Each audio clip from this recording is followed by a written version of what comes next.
you mean to tell me that in the entire city of Voltafiore, we cannot find one single, solitary bottle of wine? It's rough, sir. Well, it is going to get rougher.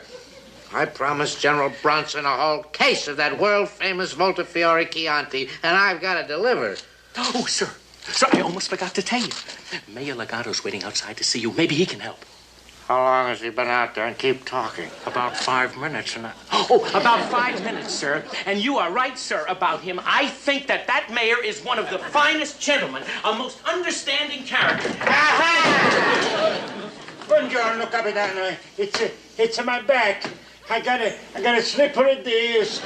Slippery is right, of all the underhanded, miserable. Listening at my keyhole. I absolutely, positively was not listening in your keyhole. And if you ask me here to insult me, all right, you got it. All right, come on in.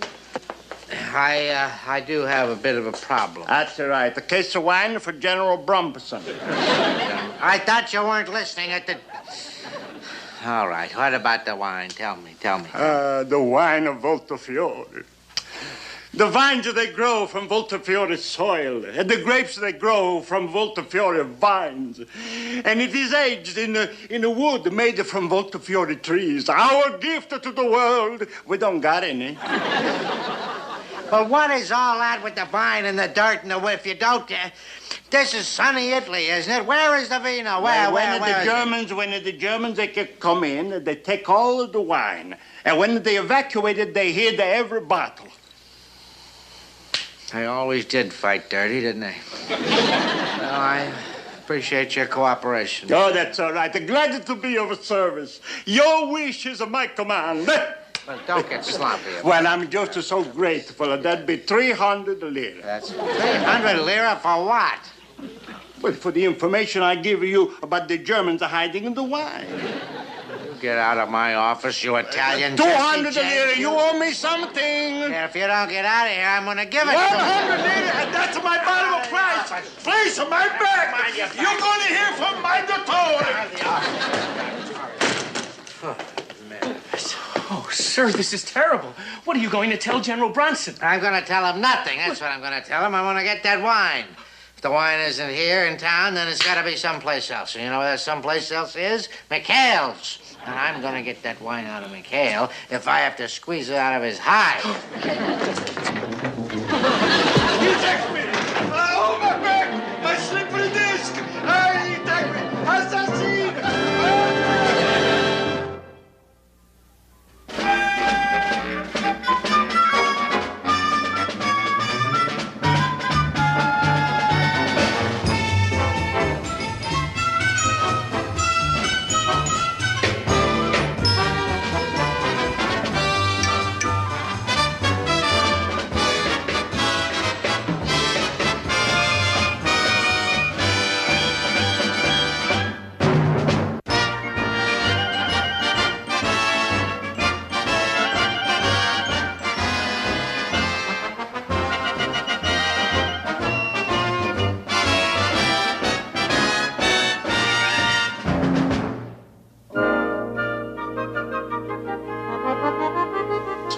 In it goes. Hey, come on, Groob, you're kidding, not nail polish. So what? We scratch out the Chianti labels?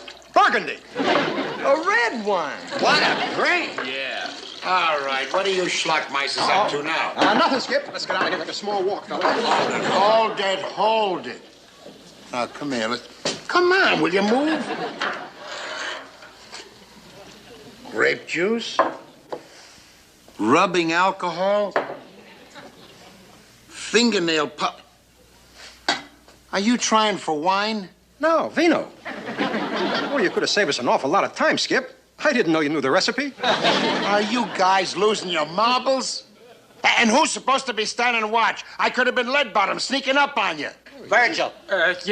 Sorry, Skip. I'll get right with it. Well, get with it now. We paid a bundle for that crowd periscope. Let's use it.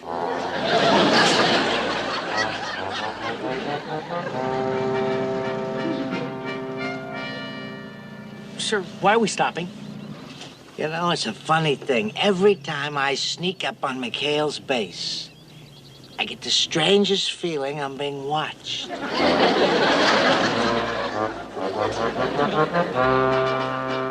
Hey, Skip, trouble. It's Binghamton. What is it? There's an enemy approaching, Skip. Range 400 yards. Come on, let me take a look. Oh, for crying out loud. It's old Leadbottom. Come on, boys, the scramble. Let's go.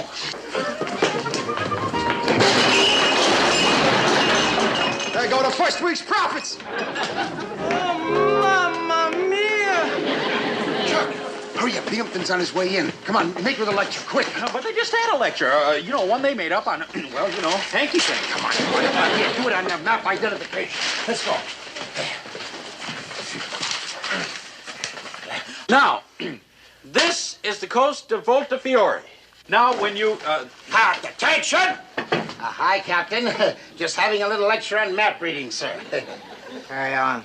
Right. Now, the silhouette of this coast should be familiar to every sailor, especially where the shore curves in under these cliffs. All right, Parker, cut the tricks. Cut. What are you talking about, Cut? I was just getting to the most dangerous part, the offshore reefs. Now, hey!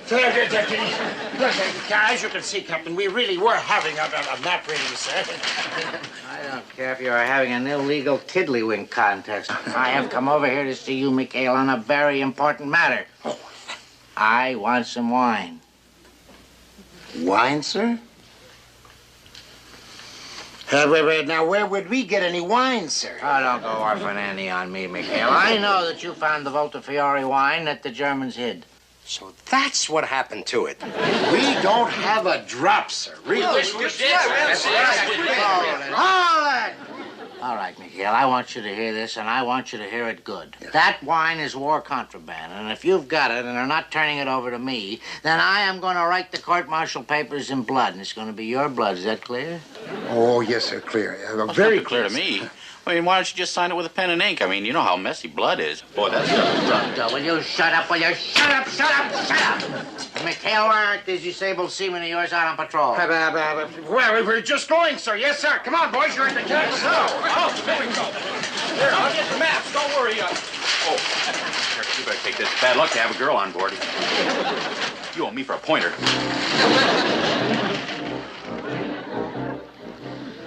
Oh, Betty, if you only knew what I have to go through.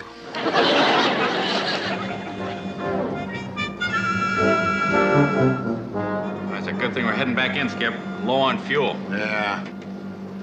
Are you sure you and your little old winemakers haven't been draining those tanks? Oh, honest, Skip. Besides, we tried it once. Ruined the bouquet. Okay, you guys, we're heading in. Let's look sharp. Holy Toledo. It's a German E-boat, boys. Battle stations. Okay, you heard it, Skip. Let's go. Right turn. All right, boys, they're firing on us. Let them have it. Come on, open up. Come on, Birch. Chuck, will you get out of there? Come on, Birch, open up. Okay, you heard it, Skip. Open up.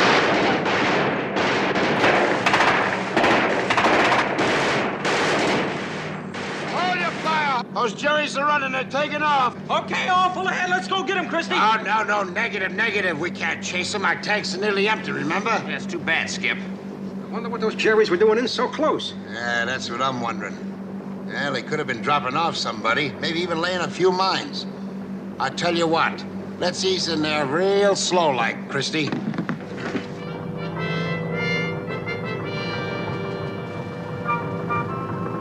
Easy, Christy, easy. All right, Skip. I don't see any mines here, Skip. Well, this is just about where those Jerrys were. Hey, hold her steady, Christy. I think I see something. Help! Chuck! Hey, come on, you guys. Haul them out of there. Help! Get them up out of there, will you? Hey, get me out of here, you guys. Keep them up. Help! I can't swim. Help! I'm drowning. Hey, help me, you guys. Help! I got water in my nose. Watch out for his leg, will you? Watch out for his leg. He does it, fellas. Easy. Are you okay, Mr. Parker? Yeah. Oh, boy. You sure? Yeah. Well, what do you got there, Chuck? I don't know. I found it when I was in the water. Well, here, let's take a look here. Give me a hand, boys. That's it. Hold it up. Easy. Look at that. What we found. Hey, what do you think it is? Wait a minute. Hold it. Wait a minute. Finders keepers. Wait just a minute. We'll take a look. Who knows what's in there? Now stand back. Try this, Skip. No, I don't think I need a tank. Hey, Vino! Missing County of Volta Fiore. Hey, how about that? Well. Now, how about that is right? That's where the Germans stashed it. That's pretty clever. Yeah, it must be all down there. Sure, look. I see some more markers. Yeah, you're right. Mr. Parker, this is the find of the year. Yeah, that's why those Jerrys were sneaking around in here. They came over to pick up that wine. Why, even with my devious mind, I would have never thought of an underwater wine cellar. What a break. This is our finest hour. Let's go, Lester. I got it. Anyone for Chianti? Hey, I'll buy it. Hold it just a minute. Well, I'll tell you one thing, it isn't a light wine. Washing group. Got it, Tinker. Okay, Skip. That's the last of it. Yeah, when do we turn it over to Binghamton? We don't. But Skip, he said he'd court-martial us. Look, we turn this over to Binghamton, that's the end of it. Well, it'd be his private stock for the rest of the war. You mean you're going to give it to Mayor Legato? Oh, you must be kidding. He'd sell it and keep the money. No, we're going to hold on to it. I never thought I'd live to see the day. Congratulations, Skip. You're thinking like an enlisted man. I'll hold on to it until I figure out some way to give it back to the townspeople of Volta Fiore. After all, it belongs to them. Back to officers' candidate school. What gives, Skip? Why did we lug this vino all the way over here for nothing? Why don't we just let the villagers pick it up themselves? Now, look. The Germans don't know that we have this vino, right? So, what if we booby-trapped all these bottles and put them back in the water where we found them? Yeah, and then we let the Germans come back, pick it up, and when they take it back to their base, Boom! You got it. This batch of vino will really get them high. Now, look. Mr. Parker and I are going to go over to Army Ordnance, pick up some high explosives and fuses. In the meantime, you guys start emptying all these bottles. Back to thinking like an enlisted man. Pooch, get the wine glasses and start making those hors d'oeuvres. Hold it! Now, you lame brains, listen to me. I want all those bottles emptied in those barrels back there. And you're not to touch a single drop. Capiche? I understand. Come on, get going. Once an officer, always an officer. Okay, start emptying the bottles. You mean all this wine here and we can't have any? Now, who ever said anything like that? Skipper said it in plain English. Even I understood. Now, I remember his very words. He distinctly said, do not touch a single drop. So, when you start emptying the bottles, remember, don't touch.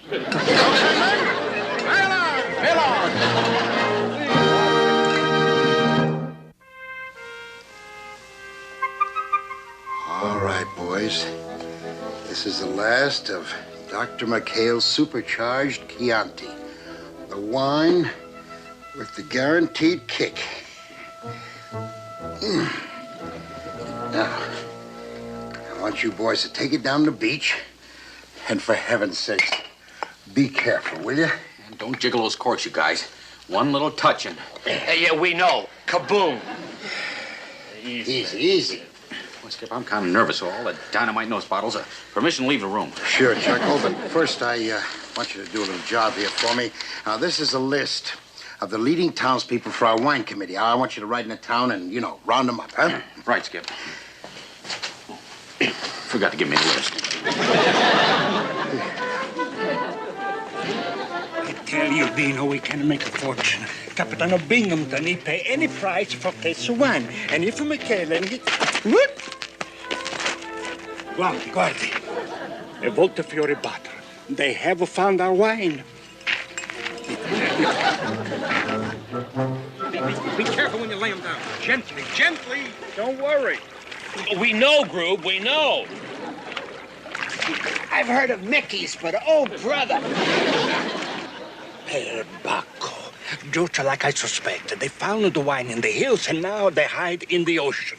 What are we going to do? We're going to go straight to Commandante Binghamton and demand our rightful property or the money. Let's take the money. It's more light to carry as the vino. The money I carry, the vino you carry.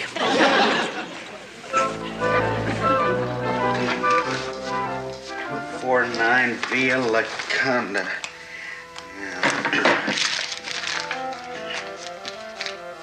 Boy, it's a pretty warm trip. Maybe I better take a canteen of water. Let's see, Antonio Lucci.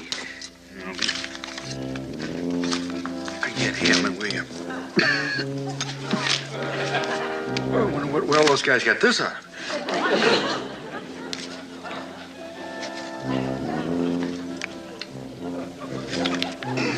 Boy, that's good water.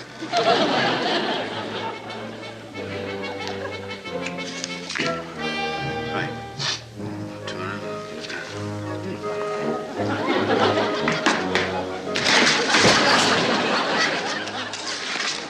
No. That's fixed.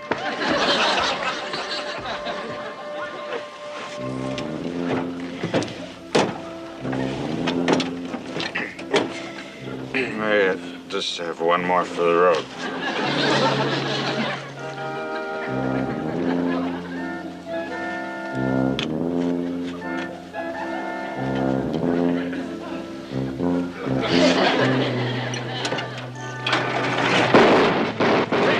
Oh, boy, there must be a German snipper. A sniper.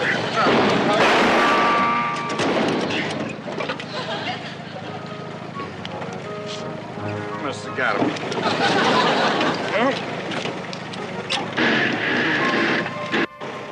Town's that way, so here we go.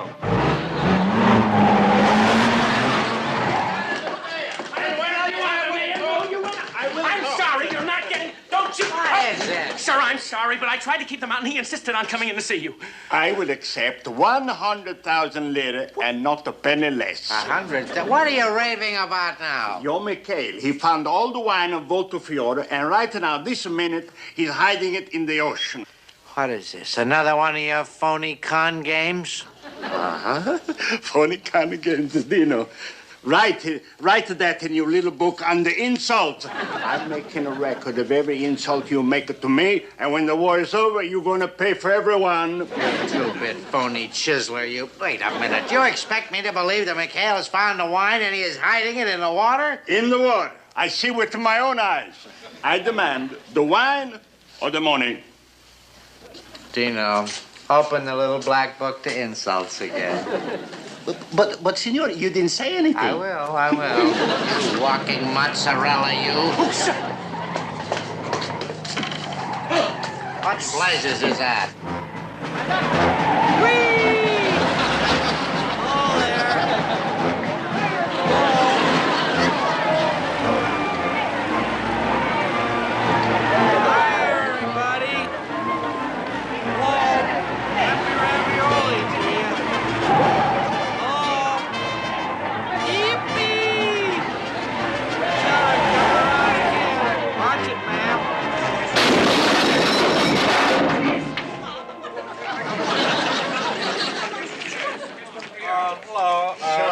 Not found our wine, no vino. He's drunk.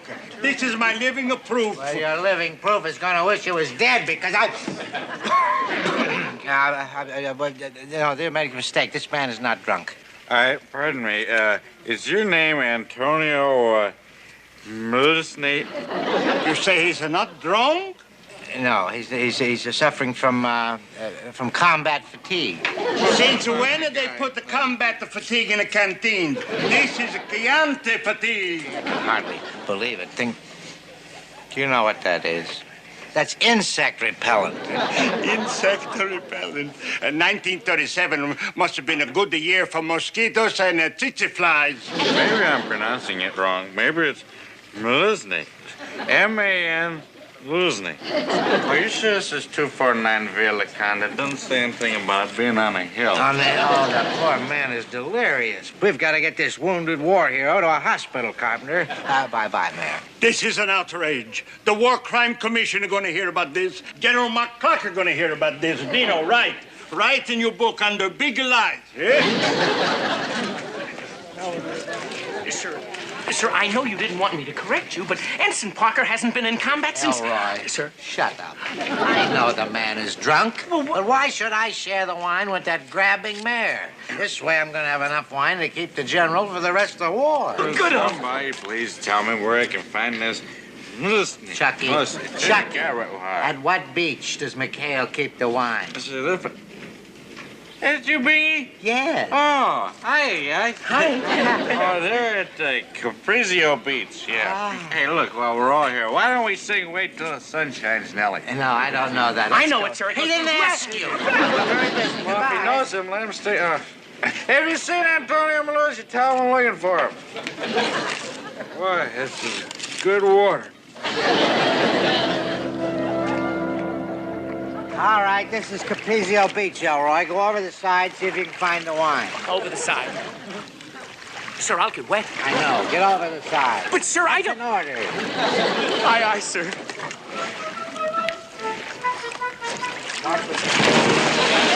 Don't splash like that.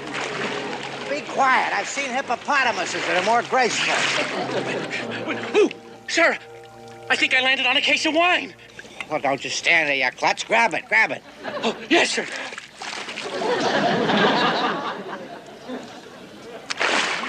Sir, I got it. Oh, this is wonderful, Elroy. We found it. Yes, we did. I guess that makes us partners. That's nice. Do you know what I can give you for appropriating Italian contraband and not turning it over to the authorities? What contraband are you talking about, sir? Oh, you play it right down to the last card, don't you? How do you think this thing got drunk? Well, frankly, that's what I was trying to find out when you ordered us in here. Just a minute. Me drunk?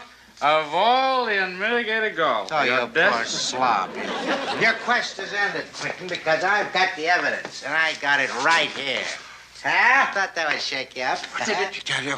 Where'd you get those, sir? Well, I saw your cutthroats hide it in the water. You gotta get up 2 days ago to fool me tomorrow. Now, but please, watch those bottles, sir. All those bottles are booby-trapped. You be quiet, McHale. No, please, sir, don't fool around with the cork. Look, there's a dynamite charge on each and every cork. Look, we left them for the Germans to find. Please, Captain, believe me. Don't believe him, Capitano. He's slipping. He usually can come up with a better one than that. No, Captain!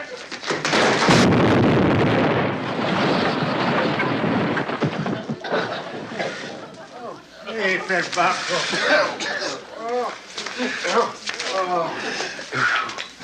Antonio Malusi. Boy, I've been looking all over for you. You're number 3 on the list. Chuck, snap out of it, will you? Hey, Skip, I'm telling you, rounding up this committee's been murdered. Anyone hurt? Everybody all right? I don't know. McHale, why did you let me touch that bottle?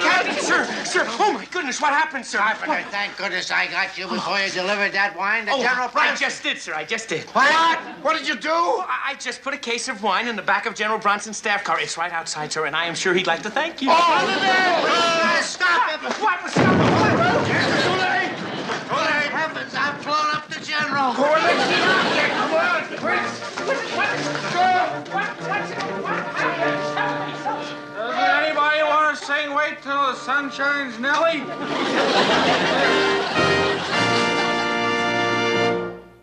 Everybody went down to the floor, and then boom! Well, that's just about the end of the story, Chuck, except, boy, when Binghamton started to pull that cork, I figured we were goners. But the story sure has a happy ending. General Bronson blasted Lead Bottom for blowing up his Jeep. The only thing I can't figure out is how you got so loaded, Chuck. Boy, I don't know, Skip. I swear, though, I didn't have one drop of wine. Well, I believe you. Whatever it was, sure gave me a hangover. Boy, I'm still dry. Hey, where's that canteen I had? Oh, if you guys don't mind.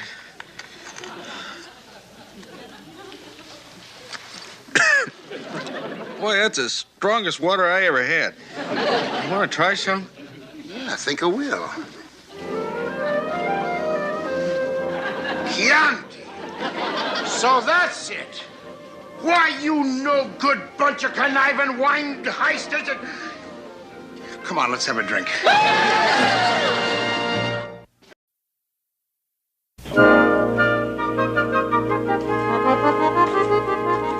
do you think, Mario?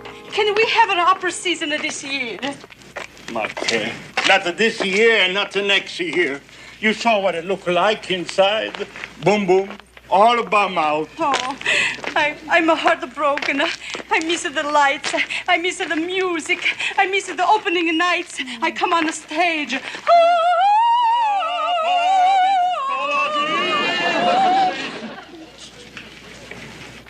Don't remind me. I miss it too. I miss the crowds, the excitement, the profits. I could cry. Well, Mario, is there some way we can fix up the opera house? How? We need the plaster, the board, the nails, the tools, and we got nothing. How can we fix up? Fortunatissimo per verità, solo il factotum della città, solo il factotum della città, della città, della città, della città.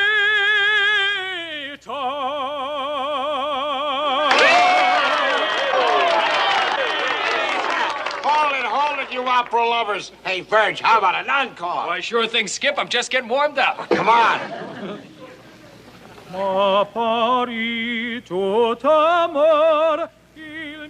Rosa, you heard that? Si, Virgil. He has a beautiful voice. Not a Virgilia's voice, a McHale's voice. He just called them opera lovers. Our problem is just been solved. What do you talk about? The United States Navy gonna fix up our opera house, with your help, of course. What do you got in the mind of Lugato? He's honest? Rosa, would I, Mario Lugato, mayor of Voltafiore, ask you to do something that was not honest? If I don't tell you the truth, may I be struck from above.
Just a glance at you meant love from the start. And oh, what a thrill came into my heart. A little girl, with your cute little ways, I am yours for the rest of my days. And this great big world will be divine. A little girl, when you're mine, oh mine. Those are absolutely beautiful. You... Pumpkin, and happy anniversary from Teddy Bear. Well, how was it, Elroy? Think she'll like it? That was our song. Oh, she'll just love it, sir. Just love it.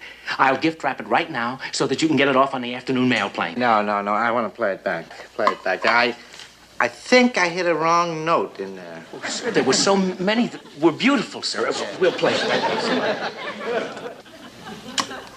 Little girl, you're the one girl for me, little girl. After, Captain, McHale, what's the meaning of you and this goof barging in here like this?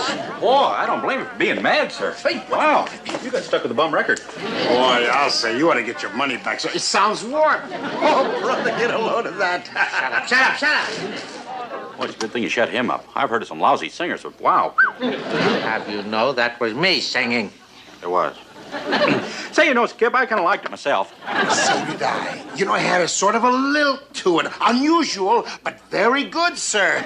Really? I thought it had. Now, knock it off. You're not fooling for me. It just so happens I recorded that song for my wife. It's her anniversary. Anniversary? Oh, congratulations, sir. Congratulations. She's kind of cute. Got a lot of wrinkles, kind of cute, though. But, George, how dare you touch my voice? And as far as my voice is concerned, I'll have you know that I sang the baritone lead in my yacht club show 3 years running. No kidding. Boy, that's lucky. In music appreciation, I was just a listener. Yeah, I'm tone deaf. You cut that out. Get down the airstrip. The plane is in with your supplies. Go down there and take inventory. Well, now, wait a minute. Let's listen to it again. Maybe we misjudged this whole thing. Get your grubby hands off of my... Ah! Look at her. He's going to sing again. Did I hear you right? You mean you want me to sing the male lead in your new opera? That's right. That's great, Virgil.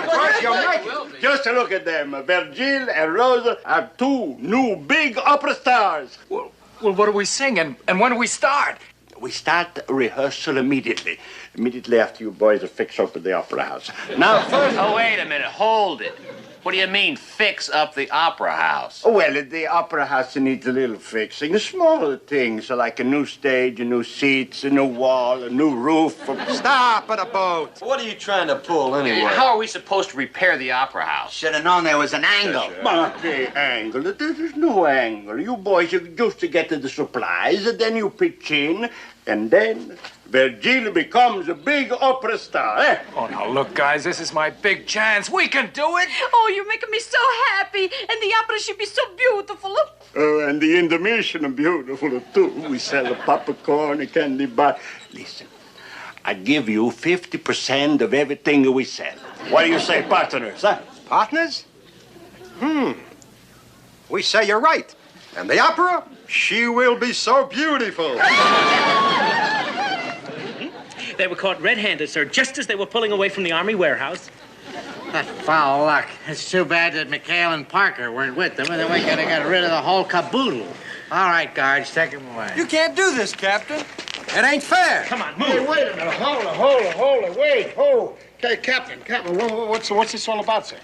Well, I'll tell you, Alibaba. The band of thieves are on their way to the pokey. That's what it's all about. That's right. They were caught stealing all those building supplies, and we are going to tell the general about this. And when he finds out, he is certainly... Shut your mouth. We don't have to explain anything to him. Well... All right, take them away. Now, wait a minute. Look. It's a phony rap. Look, Captain, What a my boys have done bum anything deal. wrong. Look, I can take care of him. I can punish him. Yeah, we could really crack down. We'll send her to bed without their supper. Nothing to bed without the... Oh, there's a few places I like to send you, you goof. Sir, here comes the mail truck, Well, sir. let it quit poking me. I don't care about But, that. sir, your record for pumpkin. Mrs. Binghamton, your record. For heavens, all this commotion, I didn't even... Soldier! Now, wait a minute. Look, we could even take away the powder. Look out! Look out!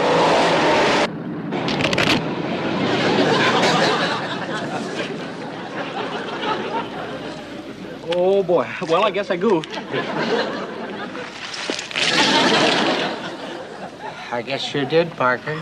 You broke my record. Well, it's just because I've had more chances. Now, I'm sure you can win it back. I mean, a record I made for my wife, you dolt. Oh, no. Wait a minute, sir. Calm down. Maybe we can work this thing out. What's the punishment for hitting an ensign? 10 years, sir. A dumb ensign? Same thing, sir. Sure thing. Take it easy, sir. Sir, now look, we've got a lot to do. First, I'm going to help you to make a nice new record, sir. And I'm going to help you to prepare some nice court-martial papers for those boys. They're thieves. Boy, what a mess. Oh, you didn't help it any, I'll tell you that. What gets me is why those 8 balls would want to steal any junk like that. McHale, I'm so glad you're back. Oh, good. I suppose that the boys have told you about the fixing the opera house for Virgin and Rosa, eh? What opera house? Come on, quick. Wait a minute. How can you keep stolen army supplies under the nose of Captain Binghamton? That's no good. You mean you and... Lugato. You mean the boys that didn't... Lugato, why don't you keep your big mouth shut? Well, I just hope it didn't hurt my throat, all that yelling. I don't want to disappoint Pumpkin. Oh, no, sir. How's it sound? Mama. Higher, sir. Higher. Me. Huh? Sounds wonderful, Good. sir. Voice. All right. Fine. Sir, as soon as we finish this record, I will personally take it over to the airstrip so that it makes that afternoon mail plane. Good. Rose, I'm glad you passed by so you could tell him. I did it just for you and Virgil, and to make a big, nice opera house for Voltafiore. I rest my case. You should rest your mouth. Yeah. You say boarding, she's not stealing, and now McHale's the boys in the bigger Rosa, trouble. yeah. Say un ladro, ma No, McHale, no, McHale, you don't. Hold it just a minute. Will you silencio? Hold it. This is no time to argue. I lost my opera house. What do you mean you lost your opera house? I just lost my whole crew. What are you hollering about?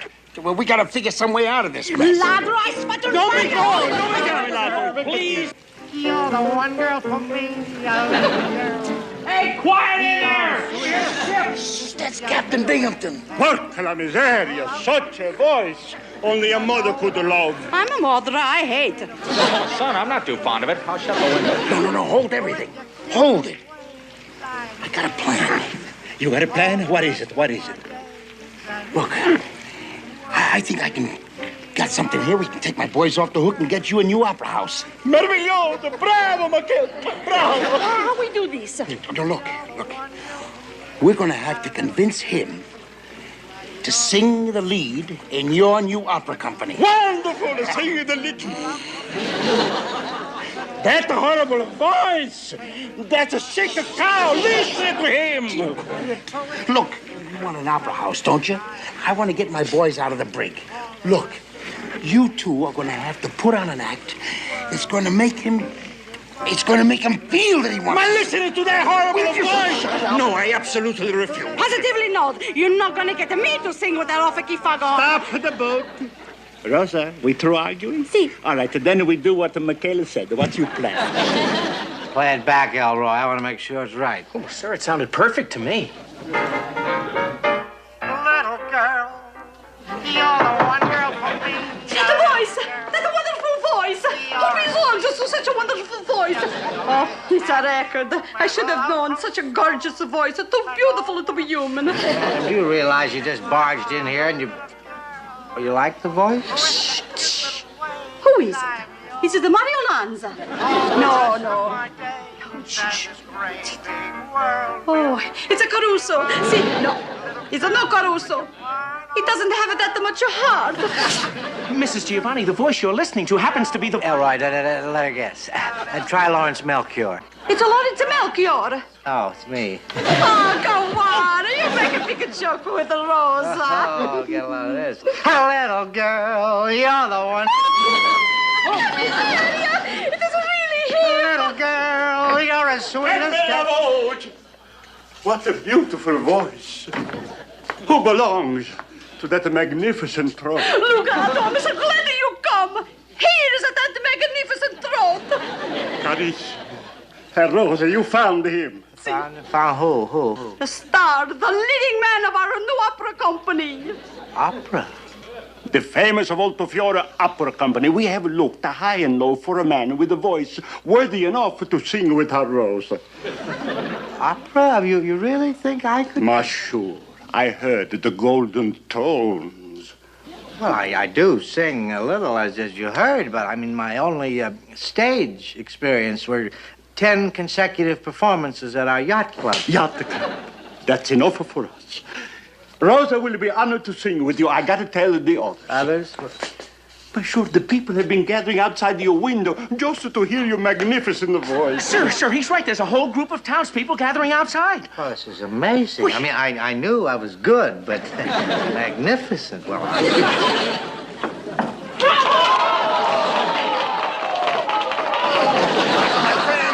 My friends, quiet, silenzio, per piacere, silenzio. Our beloved military governor has agreed to sing for you in person. Little girl, you're the one girl for me, little girl. With your beautiful ways. Gosh, I didn't even open up yet. Then you will sing with her, Rosa, and be the big new star. I mean, how can I disappoint my fans? Is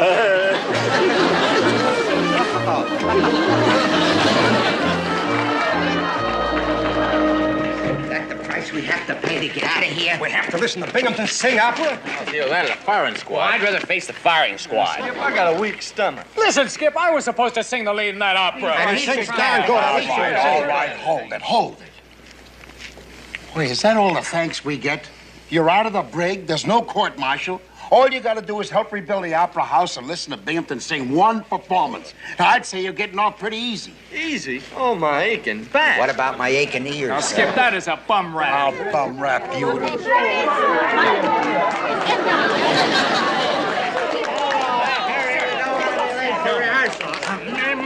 Wait a minute, I think I have a frog. Spray, all right. Spray. Yes, Open wide, sir. Would you watch out, you ninny? That's my golden throat. Me, fa, fa, fa, fa, fa, so. Sir. What are you men doing here? Why aren't you at work? If that opera house isn't finished by opening night... Maestro, please, Maestro. It's your golden throat. You're right, Elroy. Right. The opera house isn't finished by opening night. I'm going to turn you over to the army. And have you shot?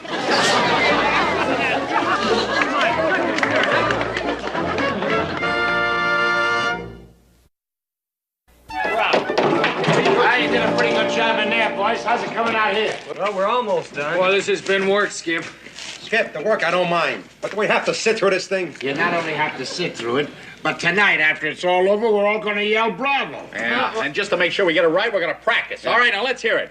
Bravo! Bravo! Come on, bravo!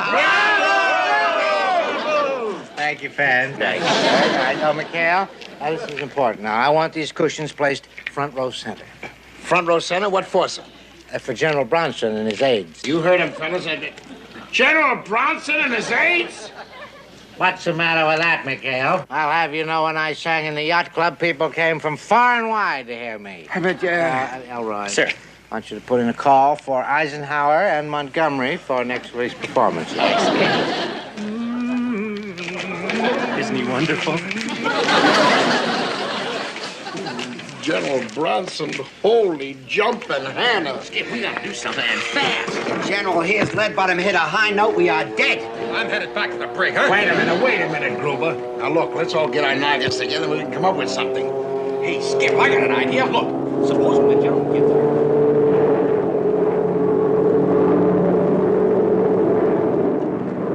Well, what do you think? Murder must be one of those fly jockeys from the new airstrip giving his signorina a buzz. What'd you say, Mr. Parker? Yeah, we couldn't hear a word you were saying. Never mind. It wouldn't have worked anyway. Now, wait a minute. That plane. It drowned out Mr. Parker's voice. Couldn't hear a thing, right? Well, if it could work for that, why couldn't it work for singing? You mean old golden throat? And why not? Look, all we have to do is to go out to the airstrip, make a recording of those P-38s coming in, the loud ones, and tonight when the curtain goes up,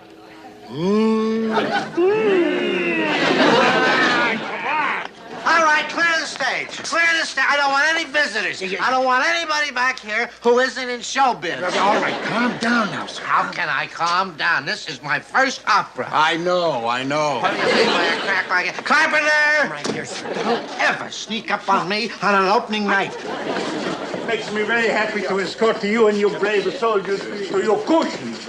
Over there. The general is here. I've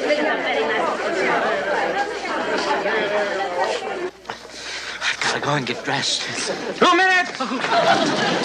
McHale, will you tie that boob up? Yes, all right. Get on the lights! All right, everybody clear here, clear. Don't let me catch anybody whistling backstage. No whistling. And nobody walking under the ladder. Hat on the bed. No, don't put any beds on the hats. And what's the thing you break? Your leg. Break your leg. Get him away from me! Boy, is he ever nervous. He's nervous. Brother, if my plan doesn't go through on this thing, the next show will be putting on his 11 West Polly's. Hey, are you guys all set up? You got that loudspeaker all hooked up? Ready to roll, loud and clear.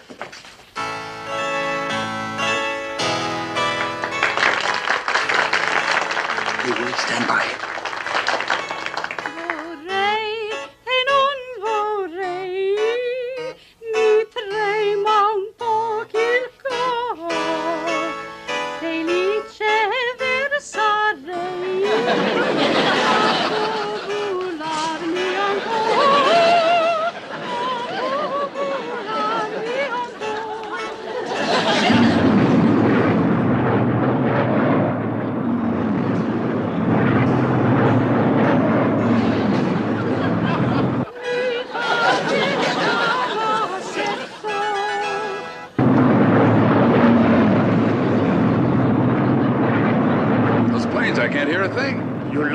I mean, we're lucky to have your noisy air forces to protect us.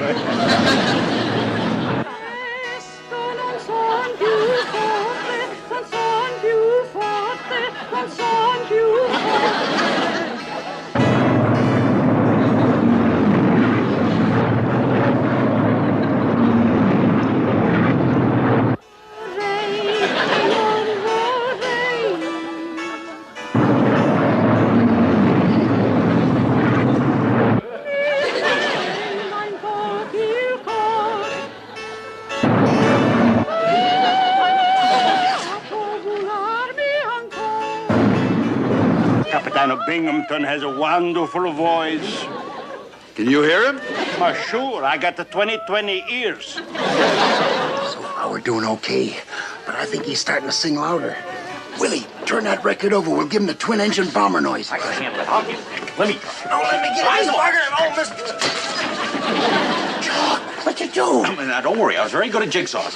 What happened? Mr. Parker just broke the record. Now it's our turn to break one, the 4-minute mile. Let's No, get no, wait a minute. Hold it. Don't lose your head. Quiet, hold it. Oh. Come here, please.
Outrageous tricks. You're deliberately trying to sabotage my debut. Oh, no, Captain. We're just trying to help you. Help me? I don't. What kind of help is it? The general is out there. He's waiting to hear me sing. But Captain... Don't you Captain me. I'm going out there, and I'm going to sing. And if any of you men come out on that stage or make one single solitary little sound, then I'm going to run you through. You've seen one of these.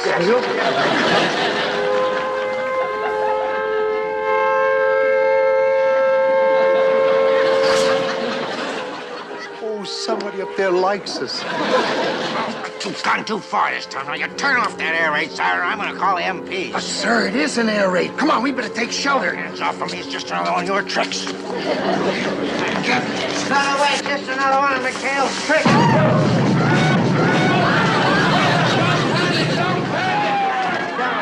You haven't heard me sing. What are they doing to my opera house? They're wrecking it again. I don't care about your opera house. I want to sing. McHale, quick, get that wild man out of here and into a bomb shelter immediately. Why you ain't the general? Get him out of here. I don't want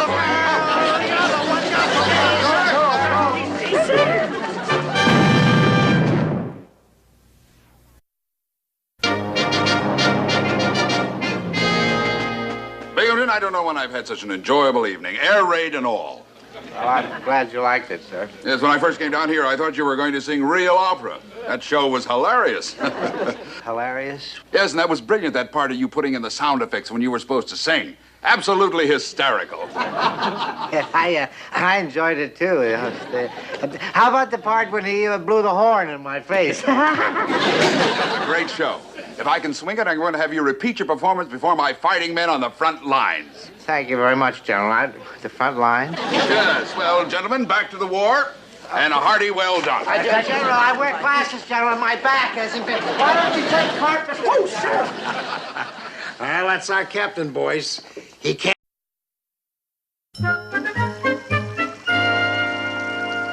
All right, the soldier boys. The lucky fountain of Volta Fiore is now open. You want a good luck? Just to throw in a little, and your wish to come true. Thank you very much. All right, I told you, boys. Anybody want to change? Change? Anybody want to just throw in? That's nice. That's nice. All right, what is going on here? What is it? Buongiorno, Capitano. Please, everybody, step back. I'm sure the Capitano wants to make a wish. Just to throw a lid in the fountain, and you got a good luck. I'm not throwing anything in any place. Now, get out of here. Scram, vamos. Hey, wait a minute. So what's this vamos? You got a big nerve. Don't you tell me what I've got, because I know what you've got. You've got another racket going. That's what you've got. Come here. Who do you think you are, insulting the historical good luck fountain of Voltefiore? I am the military governor. That's who I am. Well, you know who I think you am? I think you am a big pain in the neck. How dare you talk to me like that? Well, all right, I talk another way. Lei sei un imbecille, il più grande imbecille in tutto il mondo. What is he saying? Is that dirty? I don't know, sir. I haven't got my dictionary. Well, get a detail over here and close this phony thing up on the double. Wait a minute, you can't do that. All right. I'm gonna write to your president and get you fired. You get your finger out of my nose. Well, you get your long nose out of my business. You beat it, you phony. Beat it. Beat it. All right. I go. But first, I gotta take out the coins from my fountain. You're not taking anything out of any place. You bilked United States servicemen out of those coins, and they belong to them. You flip, you lead. This is mine. Who do you think pays the water bill? Please excuse me. Excuse me. Perfectly all right. Excuse me. Excuse me. I want you to give it a second thought, Mac. Oh, no, Mac.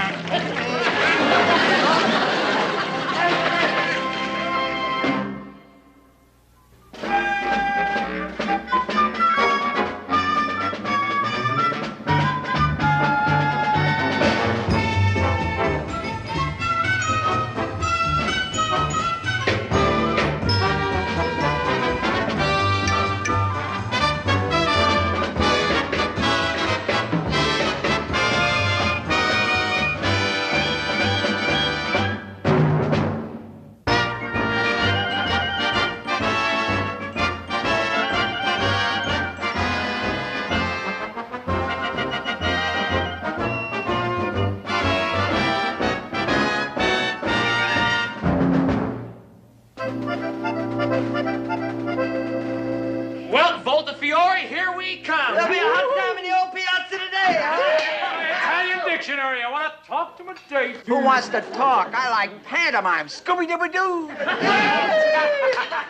Hey, Chuck, what's cooking? Well, nothing. Why? Smell something burning? No. What I meant was, have you got a date for today? Me? Oh, no, I'm just gonna take some snapshots from a scrapbook, you know, some of the historic ruins. Why don't you take a picture of Gruber's date? I've seen her. Pretty funny, huh? Now, look, a rugged-looking guy like you, why, I should think you'd have all the gals chasing you. Why, sure thing, Mr. Parker. You're a tiger. Sure, you're a cinch. You know how the dames go for a guy in uniform. Hey, you don't have to tell me. That's how I lost my girl back home. She ran off with a fireman. Nah, I never have any luck with girls.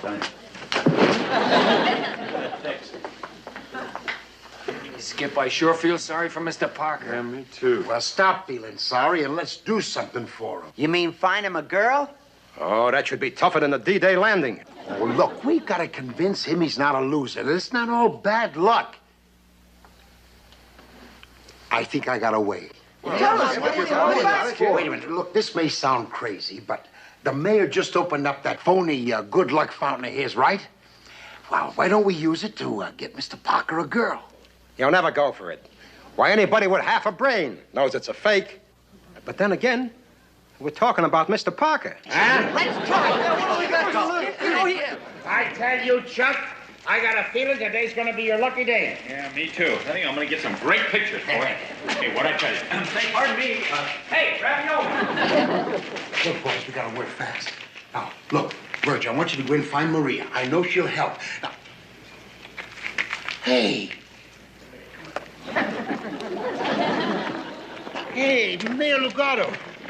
Why isn't the phone working? How come you got it all boarded up? I don't got it boarded up. You know who got it boarded up? That Capitan of yours with the eggplant for a head. Oh, murder. He would. Now tell me, Mr. Mayor, why did he do it? Why did he do it? Because he had the nerve to call this famous, historical, gorgeous, good like a fountain of Volta Fiore, a phony wreck.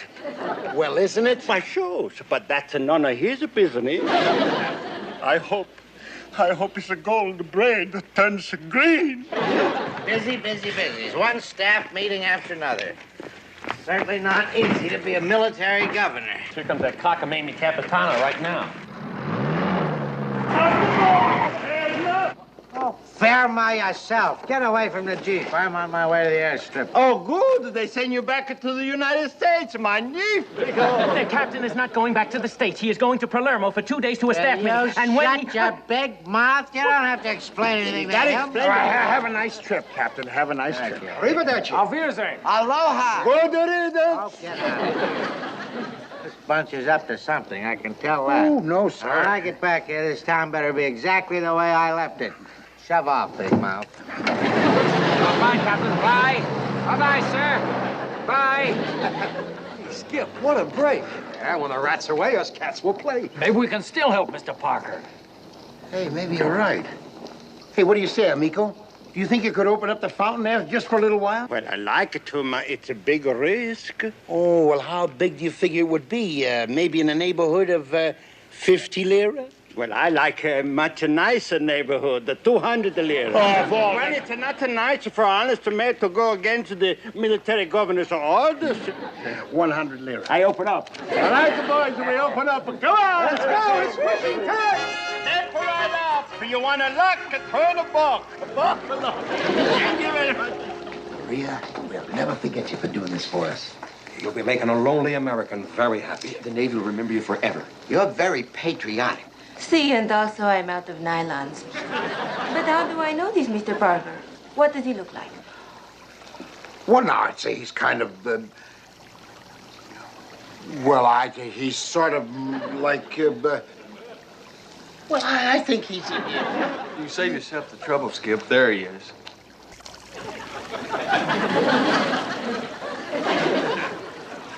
Yeah, that's him, Maria. I'm afraid this is going to cost you 2 more pair of nylons. Oh, no, wait a minute. You said... All right, cough them up, boys. No. No? Yes. There go the last of my secret weapons. All right. Now, Maria, before you get these, this is what we want you to do. I take a picture of you while you throw the coins in the fountain, all right? Hey, yeah. That'll make a great picture. Hey, boy, hey, could you lend me a couple of coins? Use your own coins. It's your picture. Well, I don't have any. All I got's a $1 bill, no coins. You just, Now you got a coin. Throw in the coins in the fountain and make a wish. You want to be admiral? The fountain is going to help you.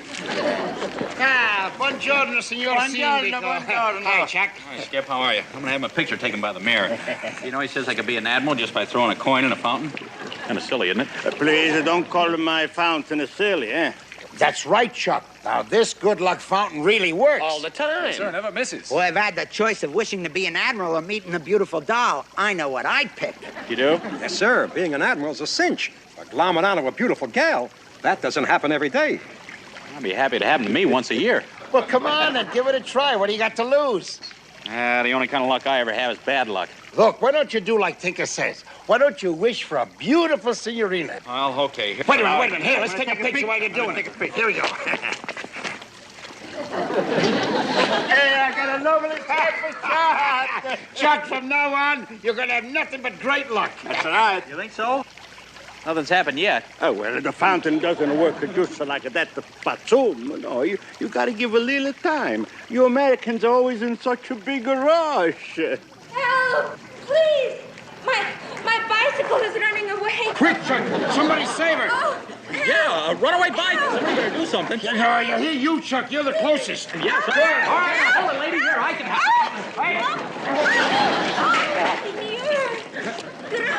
Grazie. Save my life. Well, you're welcome, Miss Grazzi, but please, we haven't been introduced. I need to introduce you. Are my hero. Yeah, Chuck, you were terrific. What a man! That's our ensign. Look at him go. Let's Parker. Mr. Parker, what do you think of our fountain now, eh? It feels pretty good. I mean, oh, say, I'd like to meet some of my friends. Oh, I don't want to meet anyone but you. You don't? Well, it's understandable, I suppose, but guy risks his life for a girl. Reason enough she should be crazy about him. Ah, you're so right, Chuck. Yes, sir. Well, we just wanted to see that you two are both okay. Oh, what a beautiful name. Yeah. Oh, and you are beautiful. Well... Carissimo, can't we go somewhere and talk? Talk? Well, I'm not a very good conversationalist, but I suppose we could give it a try. Well, boys, here you go. Have a wish on me. Good boy. Our hero.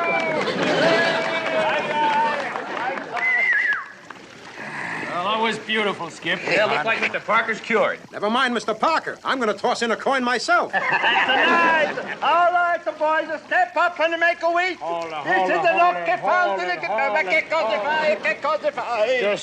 Just a minute. Our deal was only until... Oh, please, McHale. Just a couple of hours, enough to cover expense, if you don't mind. Expense? That's expense. All right, the boys, just come here. This is the lucky fountain. Hey, soldier, come over and take it. Hey! Ten, hut. All right. Legato, I told you to shut this phony fountain down. You violated my orders. You violated your own orders. You're supposed to be in Palermo. The captain's trip has been canceled. He is not going to Palermo. Shut up! I don't have to explain anything to him. Now, you've gone too far this time, my fine feathered friend. I've got you for insubordination, and you're going to the clink. And you can't do this, sir. He's a civilian mayor. And I am the military governor, and he has violated my orders, and take him away, Elroy. No, please, Captain, let me explain. Stop, or you will end up in the pokey with him. The rest of you goons, get busy and board up this phony plumbing. You're going to pay for this, assassin! Assassin! Wait a minute.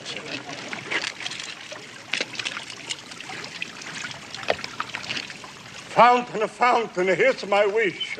The next time the captain goes to sea, may he wind up with the fish. Go.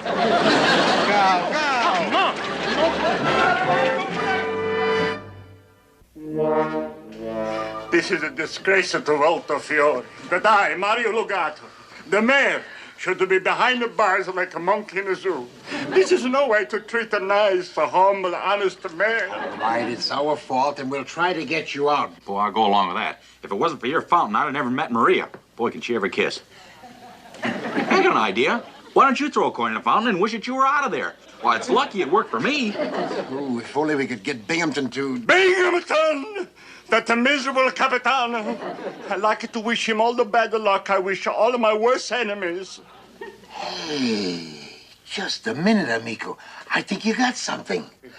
If we could make Binghamton believe that closing up the fountain was bad luck, that it put the curse of Voltafiore on him, huh? What curse?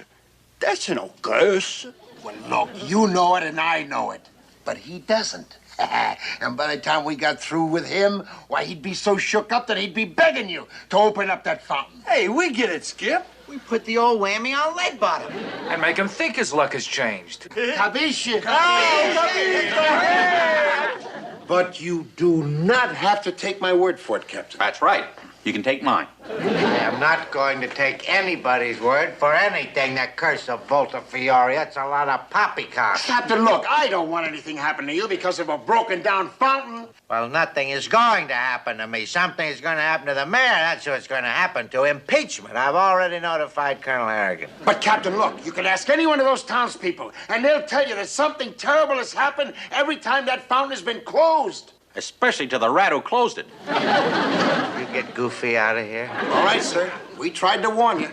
But, for instance, this is actually what happened during the War of 1806. A certain General von Gilder, am I right? Right. A General von Gilder closed the fountain of Voltafiore. And a horrible thing happened. The curse was on him. Standing right out in the middle of the square, boulder hit him on the head. Kaboom! Sir, we've had our differences, but it wouldn't be the same around here without you, sir. Well, don't worry, because it's going to be just the same. I'm not going anyplace, but you are. All right, Captain. We tried, but I sure hope nothing happens to you. Me too. Get out of here. Of course, if it does, it's been nice knowing you. Out! Ha-ha, curse is already on you. Never used to miss me.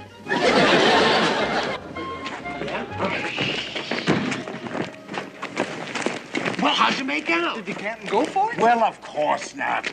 But we accomplished what we went in for. We planted the seed. Right. Come here. Now, are we all set? All set, Skip. Everything's rigged.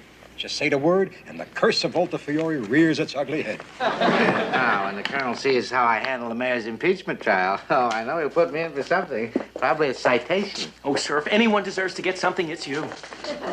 What do you mean by a crack like that? Okay, Willie. Ready for bombs away. We'll drive over to the judge advocate's office and... Oh, what was that? The chandelier fell, sir. The chandelier? Oh, my goodness. Well, put me down. The slightest little thing happens and you crack up. Put me down. It's over now. Oh, it's so fast. Sorry. Chandelier? You realize I could have been killed? Oh, that was a close call, sir. It's too close for comfort. Imagine a fighting naval man killed by a chandelier. It's almost as bad as being flattened by a boulder. Sir, do you think it's possible? I mean, the curse of Voltafiore? Oh, don't be asinine. We're not living in the Middle Ages. Well, you get that thing fixed. What did I... Drive my own Jeep. Well, Why am I always wrong?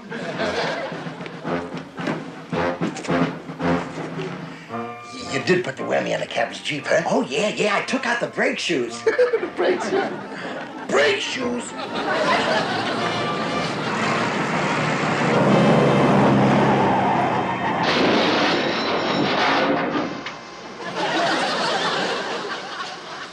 Buongiorno, Capitano. Something wrong?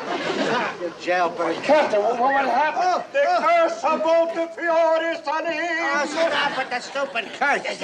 Get me out of here. Oh, be careful of me. Oh, now watch everything. Oh, be careful of everything there. Watch everything. All right.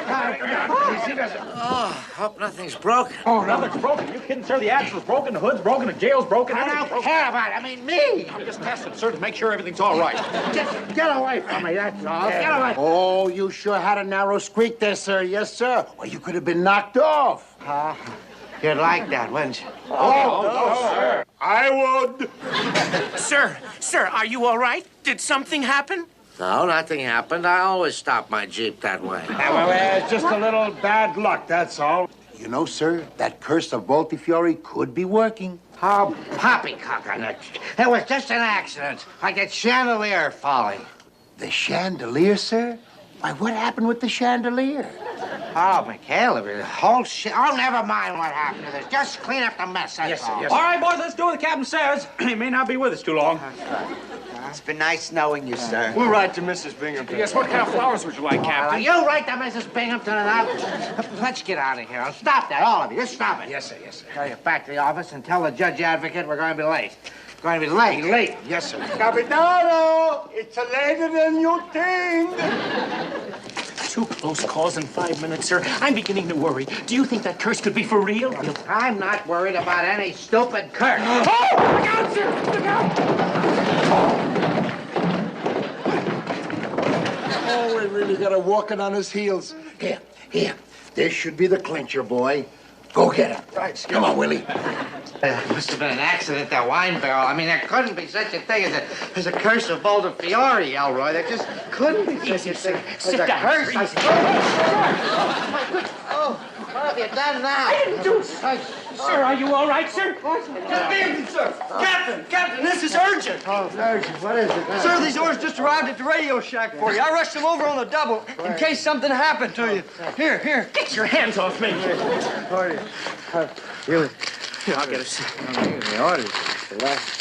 Here you are, sir. What is it? Well, it looks like a letter, sir. Well, it looks like that to me, too. Oh, no, they can't do that to me. What is it? Well, these orders, the Navy is sending me to Murmansk on a suicide mission. There is a curse of Volta Fiore, there is. Oh, it's official, sir. You're being transferred to Murmansk. Oh, sir, I've never known anyone with such bad luck. Oh. Well, all these things have started happening to me since I closed down that fountain. I gotta get the mayor out of jail and get the fountain open. I don't want any more of these things. I'm too young to die. Sir, just how old are you? Well, I'm only 38. 38? Oh, shut up. Come on, please, will you hurry? Will you hurry before something else happens All right, to me? all right. You probably don't have very much time, sir. Yeah, remember that General Von Gilder with the bowler? Kaboom! The hell, Roy. Keep your eyes open for boulders. I see. All right, the boys. She's open the All right, then who wants to make it the first to win? Oh, me. I make the first wish. No, I don't want that curse on me anymore. I want to get those orders changed. I don't want to go to Murmansk. Fountain in the square. Keep me where the weather's fair. What kind of wish is that? Oh, I'm not a coward. I just want the orders changed. I can't stand the cold weather. What coins? All right, that's nice. Yeah, sir, another message just came in for you. It's marked top secret. Can't you see I'm in the middle of a wish? Oh, top six. All right, boy. All right. Yeah, well, what's it say, sir? What's it say? Oh, this is the best. I'm not going to Murmansk. I don't have to go. The other orders, they were a mistake. They were for Captain Bingelman. Captain Bingelman? Isn't that supposed to be top secret, sir? Well, who cares? The curse is off me. My wish came. Oh, love the fountain. Oh, sure, I love the mayor.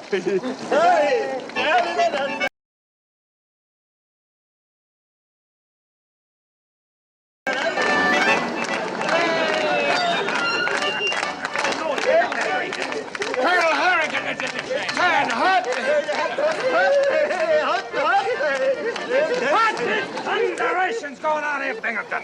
Is this an occupied village or the junior prom? Hi, Colonel. Those wonderful things just happened to me. I'll bet it did. What'd you do, knock off a case of vino? You asked me to come down here and help impeach the mayor. And instead, I find you dancing the tango, both of you together. No, tarantella together. The tarantella. Oh, shut up. A minute, Colonel. What is this about impeach them? Where did you hear a thing like that? From you, on the telephone. That's where, just a couple of hours ago. Oh, well, that must have been garbled. The message was garbled. You know how You see, what I said is the mayor is peachy. He's a peachy mayor. Is that what I said, McHale? The peachiest mayor in all of Italy, yes, sir. Just a minute, McHale, please. Now, what is all the celebration about? Well, you see, Colonel, I'm the happiest man in the world, and it's all because of the good luck fountain of Volta Fiore. The good luck fountain? Oh, come on. No. I don't blame you. No, you see, I wasn't a believer either, but then all these terrible things started happening to me, and then I got these orders. Then I got these other orders, Colonel, changing. Where are the orders? Sure. Oh, I better eat the pieces in case of enemy attack. But they were secret orders, sir. If this isn't the most fouled-up detail of the year, I come down here to help you with an impeachment, and instead I find dancing in the streets and grown-up officers eating secret papers and a lot of silly raving about a stupid, ridiculous, ugly old fountain. Watch your tongue. Please, the fountain will hear you. Colonel, don't make the fountain mad. Now, go over there and throw in a coin. Make a wish. Make a wish. Make a wish. Go on, make a wish. Maybe if you're lucky, you'll get a girl like mine. Boy, she ever liked a kiss. Of all the nonsensical medieval hogwash, grown men actually believing in a silly, ridiculous, ugly, stupid fountain. It's asinine, it's nonsensical, it's moronic, it is infantile. Stupid.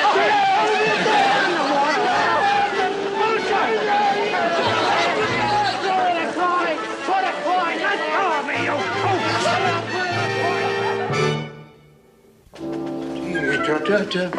Hey, Chuck. You're not dressed. Aren't you coming with us? Yeah, how about it, Tiger? Don't you have a hot date with Maria? I got the feeling you guys faked that whole thing with me and a good luck fountain. Oh, no, Chuck. Look, just because we had a shake-up lead bottom doesn't mean that... I don't care what you say. I don't believe there's any such thing as a good luck fountain or a curse of Volta Fiore. Oh, boy. I believe. Wait for me, guys. I'm going to get dressed. Go. What the heck was that? Felt like an earthquake. Do you think maybe there really is a curse? Oh, come off it, will you? Match Paul's intense gaze, his own eyes serious. Sorry, fellas. Though a Just faint trying out twitch new at the corner of stove his mouth and blew betrayed up. his true feelings. No, sir. It certainly does not, sir.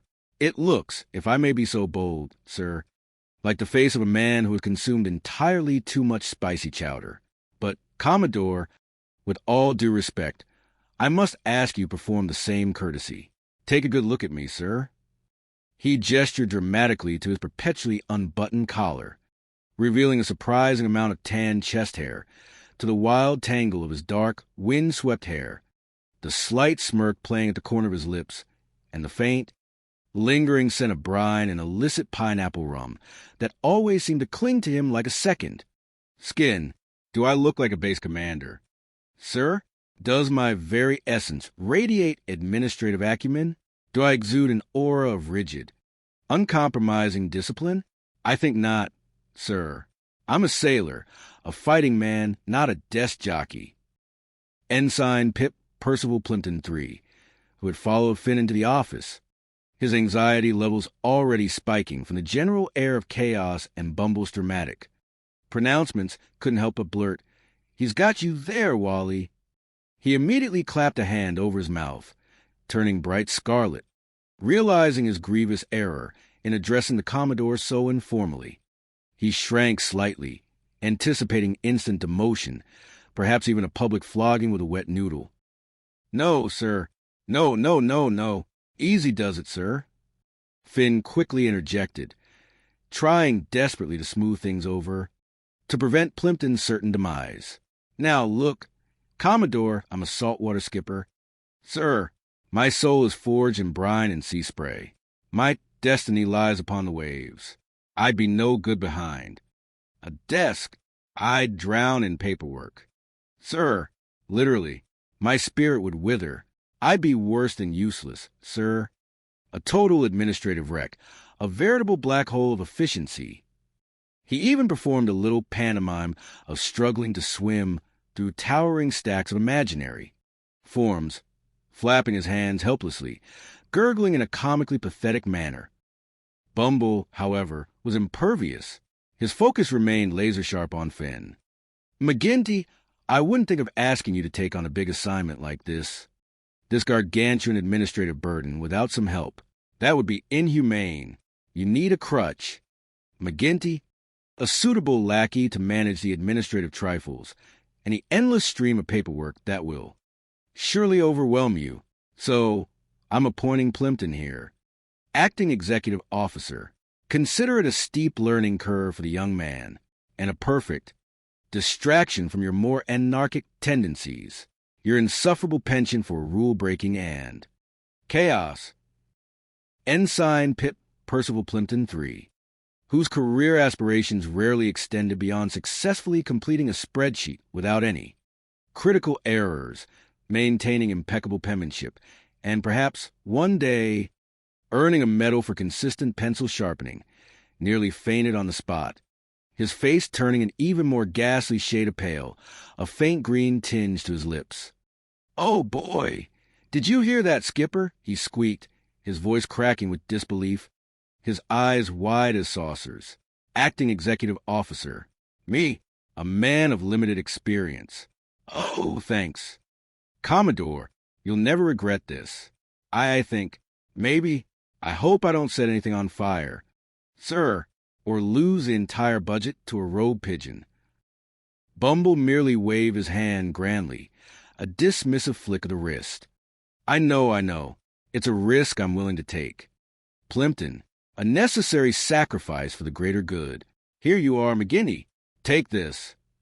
He thrust a battered clipboard, overflowed with inscrutable paperwork and stained with ancient coffee rings, and an ancient, rusty ceremonial cutlass, usually reserved for a highly official, rarely occurring, and completely ignored flag-raising ceremonies. At Finn, "You go over to my office, your office now, and you take command this minute. Do you hear me? McGinty? This minute. That's an order. Commander, and don't you dare track mud onto my pristine linoleum, which I personally supervise the waxing of with the utmost meticulousness." "Oh, but Commodore, sir," Finn began, still trying to grasp the enormity of this calamity, this calculated sabotage of his relaxed command style, this intricate trap designed to ensnare him. Out! Bumble shrieked, shooing them from his office with the fervor of a man swatting a particularly bothersome, buzzing fly, flapping his hands wildly, his eyes blazing with a mixture of triumph and malice. Now, quick step, my loyal aide. You know what to do. My cot needs plump in. My pillows need fluffing. My very constitution needs a long, luxurious period of convalescing, and a cold compress, and perhaps some more of those medicinal concoctions to ensure my delirium is sustained and utterly convincing. Finn and Plimpton stumbled out, still reeling from the unexpected promotion and the sheer, unmitigated absurdity of the situation. They made their way to Bumble's former office, which, by dint of Bumble's pronouncement, was now Finn's temporary seat of power. The moment they stepped inside, a mere foot over the threshold, the field phone, a rusty, temperamental beast of a contraption, began to ring again, insistent and shrill, as if celebrating their arrival with a discordant fanfare. "Oh, just a minute. Lieutenant, just a minute," Finn mumbled to himself. Try and make sense of the new command, the new responsibilities, the sudden, overwhelming weight of the world on his shoulders. He ran a hand through his perpetually messy hair, feeling a new wrinkle form on his brow. He gestured vaguely to Plimpton, who was already meticulously lining up the Commodore's paperweights, a nervous tick. "You're acting base commander now, Pip. What do we do about this infernal shrill noise? It sounds like a dying banshee." Before Plimpton could even begin to process this new wave of responsibility, before he could consult any of his mental manuals, a grizzled, unkempt head popped into the doorway, a cigar clamped firmly between its teeth. It was Sergeant Rocky Ridgeback, Finn's tough-as-nails veteran crewman, a man whose natural habitat was a machine gun turret, not an office, but whose loyalty to Finn was absolute. "Yeah, Chief, they're saying the what? The sinks are still plugged up, and the petty officers are well. What do you want from me? A get-well card. I'm not a concierge for plumbing complaints. I'm a combat specialist, not a glorified janitor." Finn, attempting to mimic Bumble's air of exasperated authority, barked into the phone, his voice a surprising imitation of the Commodore's growl. "Hold it! Chief, hold it! Can't you see I'm on the phone? Engaging in top-secret strategic communications for the welfare of the entire Allied effort?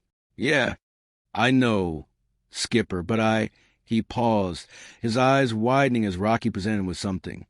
"Well, what do you got there, Rocky? Is it some new experimental munition? Another piece of Japanese intelligence? A secret weapon? For winning the war?" Rocky, oblivious to the high-stakes drama unfolding and simply following the immediate chain of command, held up a collection of elasticated, lace-trimmed items, dangling them by a single delicate thread. "Well, it looks like a bunch of slingshots to me, Skipper, or maybe some highly unusual fishing gear for tiny, acrobatic fish. I thought, we'll run out of ammo faster than we thought with these. They don't look very robust." He paused, squinting through the gloom of the office. "Oh, wait, those are the garter belts, aren't they? For the nurses, like Lieutenant Quickstep was fussing about earlier. The critical, morale-boosting hosiery stabilizers, I believe he called them." Finn, suddenly remembering Bumble's initial ridiculous rant and the very genesis of this nightmare, slapped his forehead with an audible thwack. "Good news, sir. Excellent news. We found the garter belts, that elusive, critically important strategic resource. Victory is ours on the undergarment front.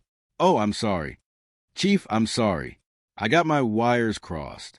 Hold on. Lieutenant Quickstep. Yeah, we found those items. Yes, I'll have them sent them right away. Top priority. Immediate delivery. Yes. Ma'am, you're welcome. You're welcome." He handed the phone back to Rocky, whose expression remained impassive. "Chippy, Chuckles, get those to the nurses' quarters right away. And, Chief, have you thought about—" The phone started ringing again before he could finish, a discordant, maddening interruption to his flow. Get the phone, will you? Chippy, get the phone. This place is a madhouse of communications. It's a sonic assault. Plimpton, meanwhile, was already tangled in a veritable spiderweb of administrative calls. Sweat beading profusely on his upper lip, running into his eyes. He held 3 different receivers to various parts of his head, looking like a desperate octopus struggling to manage multiple, unruly limbs. Executive Officer Plimpton here. What is it? What is the nature of this unprecedented emergency? Right? That's right. I authorize building permits for the CBs of the Coconut Busters and their new mess. Hall, a bastion of culinary excellence for our brave construction battalion, a strategic asset. Sir, right, it is? Oh, Skipper. Plimpton's voice climbed an octave in alarm, bordering on a squeal. Did you know their new mess hall was in the middle of the rifle range? Directly in the path of live. Fire, sir. It's a tragic planning oversight. A lethal architectural decision. He nearly dropped all 3 phones, his hands shaking. No. Hello? Is anyone listening? Is there a single rational mind still functioning on this entire island? Well, tell the Coconut Busters to keep their heads down during meal times and perhaps wear extra thick helmets. I'll watch the problems here myself. I'll oversee the intricate, deadly dance of eating and projectile trajectory. Finn, simultaneously attempting to juggle another phone, spoke into it. McGinty here? Yes. This is Commander McGinty, newly minted acting base commander of this illustrious, if slightly dilapidated, installation. What? On the radar, you say? A blip? A mysterious, pulsating blip? Well, track it, man. Track it with all the skill you possess, with every last ounce of your training, and give me a positive identification. Is it NIP? Is it Allied? Is it a particularly large seagull with an unusual radar signature? Give me specifics. Man, don't leave me hanging. He then looked up bewildered at Plimpton's frantic juggling act, his own mind reeling from the onslaught of information. Now, Plimpton, what is it? What is the latest impending catastrophe to grace our already overflowing inbox of doom and despair?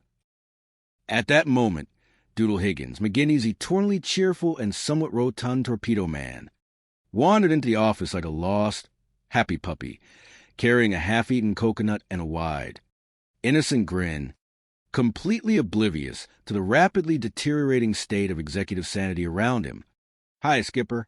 I just want to congratulate you on your new job. You look very commando. Sir, very in command. Very serious. Finn, struggling with a phone receiver jammed precariously between his ear and shoulder, snapped. And will you keep it down, Doodle? Your exuberant joviality is quite distracting. You know, it interferes with strategic thought. Can't you see we're trying to conduct important business here? Matters of life. Death, garter belts, and plumbing permits. Yes, Lieutenant. Affirmative. Yeah. Your garter belts are on the way. Top quality lace. I assure you, a truly morale-boosting acquisition. What's next on this ever-growing list of urgent demands? Doodle, completely unfazed by Finn's irritation, his cheerful demeanor uncrushable, plowed on, speaking loudly. Skipper, the boys, those paragons of initiative, we're not willing to ask your permission to throw a little shindig tonight, a celebration of base. Morale, a demonstration of our unconquerable spirit. We were thinking it could be for charity, or just for the sheer heck of it, sir, to blow off some steam. Great. That's what we need around here, is a little action. Finn boomed into the phone, his face lighting up with genuine enthusiasm. A rare moment of pure delight amidst the administrative nightmare. Action, morale, positive engagement. A vigorous display of military esprit de corps. Tell them to go for it. I knew you'd say that, Skip. Doodle beamed, his eyes wide with boundless, unshakable optimism. And we can rake in a pile of dough for the orphans of, wherever, because you nincompoop. Plimpton shrieked, his already fragile nerves fraying under the strain, reaching his breaking point, his eyes darting wildly, almost independently. Can't you see we're busy? We are on the verge of administrative collapse, the fate of the entire. Base hangs by a thread. Shove off, shove off. Will you, boy? Clear the room before you incur the wrath of the entire high command. Not to mention a seriously disgruntled Admiral Jawbreaker. Yeah, you're the skipper, McGinty, but I'm the executive officer. Get out, out, out, out. Plimpton pointed a trembling finger at Doodle, then at the door, then an imaginary spot somewhere far, far away, perhaps another, less chaotic, dimension. And we got your okay, Skip? Doodle asked, already halfway out the door, his cheerful voice echoing back, fading slightly as he retreated. Finn, still beaming, yelled, "As far as I'm concerned, you tell those boys, full speed ahead, a full-on celebration of military might and convivial spirit, a party of unparalleled joyous abandon. That's an order, Doodle. Make it epic, make it legendary." Thank a million, Skip. To the moon. Doodle chirped, before vanishing as quickly as he appeared, leaving behind only the lingering scent of coconut and a faint echo of his boundless optimism. Finn sighed, rubbing his temples with a theatrical gesture of exhaustion, feeling the full weight of the absurdity settle upon him. Keep me close, then, Plimpton, for my sanity is rapidly approaching its breaking point. I may soon be conversing with the imaginary. Frangipanni flies. Plimpton, buried under a towering pile of requisitions, his face now a mask of profound despair, replied mournfully, his voice flat, "Oh, I sure will. Skipper, I sure will. You'll be lucky if I can find myself in this administrative avalanche, let alone you." The chaos only escalated, a cacophony of ringing phones, shouting voices, and the distant, alarming sound of what might have been a small, unscheduled explosion near the Coconut Buster's new, ill-fated mess hall. "Okay, Chippy, we gotta scramble. Boy, PT-46 is hot on the tail of a nip sub. They're chasing it like a hungry dog after a particularly meaty bone, a relentless pursuit." Finn yelled into another phone, then grabbed a pair of salt-encrusted binoculars, peering out the window with intense focus, trying to find some semblance of actual military action. "Hey, incidentally, what a group of one, what's the identification on that submarine? Is it a new class? A stealth model? A particularly large fish with a sophisticated sonar array? Give me specifics. Man, I need actionable intelligence." "Oh, I don't know, Skipper." Chippy's muffled voice came back over the receiver, sounding harried, stretched to breaking point. "I was busy with a supply list, sir. My desk is inundated with forms. A veritable paper storm. They just reported a very submarine-wise sub. Sir, it emitted bubbles. That's all the detail I have, sir. The most salient feature, I believe." Finn threw his hands up in despair, dropping the binoculars with a clang that made Plimpton jump. Hello. Is anybody out there capable of precise identification? Is there a single rational being on the other end of this line? Hello. Yeah, hello. He slapped the receiver back onto its cradle with a resounding thwack, finally giving up. This is a madhouse, Pip. A glorious, beautiful, utterly insane madhouse. But it's our madhouse, and we shall command it, even if it drives us utterly insane in the process. Meanwhile, unbeknownst to the newly appointed temporary high command in the tumultuous office, the other members of Finn McGinty's crew were already well underway with Doodle's shindig plans, interpreting Finn's full speed ahead order with characteristic literalness and boundless enthusiasm. Gizmo Jenkins, the crew's mechanical genius, who believed that anything with moving parts could be improved, often with explosive results, and Specs Miller, the scholarly one, who found the logistical challenges of organizing a party to be a fascinating sociological experiment. Were hastily arranging a display near the beach, their creativity unleashed. Let's go, Gizmo. Faster, faster. Press up the storefront. We're in business. Man, a veritable bazaar of military revelry and illicit refreshments, Specs urged, struggling with a brightly colored sarong draped across a makeshift stall made of salvage crates and palm fronds. The sarong, usually intended for much smaller individuals, stretched taut, threatening to tear and reveal more than naval regulations allowed. You mean that skipper said it's okay, Specs? Gizmo asked, wiping sweat from his brow with a greasy rag, momentarily pausing his frantic hammering. He actually gave permission for a proper fiesta? I thought his mood was rather volatile after his encounter with the Commodore. I thought we were all facing demotion for our mere existence. You bet, his exact words were, and I quote from a highly reliable, if slightly unhinged, source. Tell the boys my orders are all a head full. Is that a base commander, or is that a base commander? Gizmo. Specs puffed out his chest, attempting to channel some of Finn's roguish charm, a feat he rarely achieved, but always strove for. Well, let's not just stand around, men. Idle hands are the devil's workshop, and we're on a tight schedule to complete this work of art. Rocky Ridgeback commanded, organizing a line of eager sailors who were already clamoring for a look at the festive setup. You got it. Come on. Careful with the booze. Doodle, don't spill any of that precious jungle juice. That stuff's more volatile than nitroglycerin. On a hot day. Good.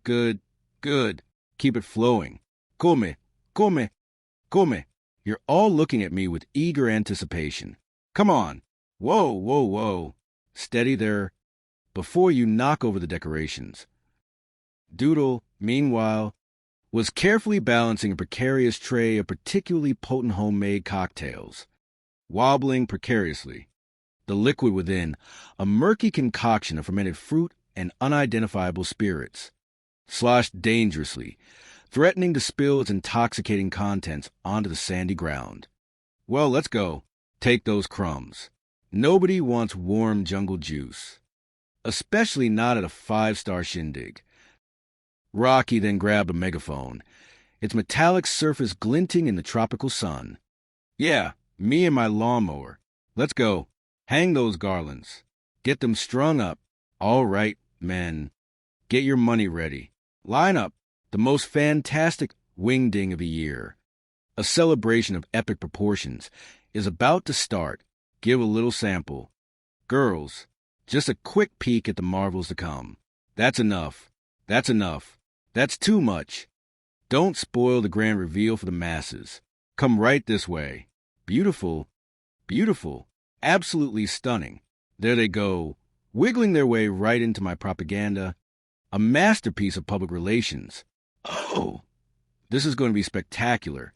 Boys, a triumph of naval ingenuity and festive spirit. He gestured grandly toward a curtain made of salvaged parachute silk, behind which giggling sounds and the rustle of flimsy fabric could be heard. The scene was set for maximum chaos. Chapter 2, The Admiral's Stern Gaze. Back in his sick bay, which he had, with considerable effort and no small amount of pilfered hospital equipment, converted into a surprisingly luxurious den of convalescence, complete with makeshift bar crafted from old medical carts and a constantly refilled glass of dubious medicinal concoctions.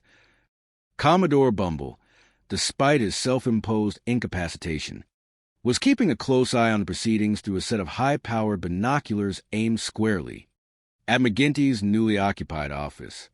A small, self-satisfied, indeed almost malevolent, smile played on his lips, a testament to his ingenious plotting. His elaborate charade of illness was, in his estimation, a stroke of pure, unadulterated genius, an administrative masterstroke. Sure, he's on his way in. Elroy, Admiral, Iron Jaw, Jericho Jawbreaker himself, his magnificent plane, a veritable silver bird of doom, will touch down on our airstrip in a few minutes. Sir, any moment now, the aerial harbinger of disciplinary doom will arrive. The winds of change and condemnation are blowing. Good, good, good.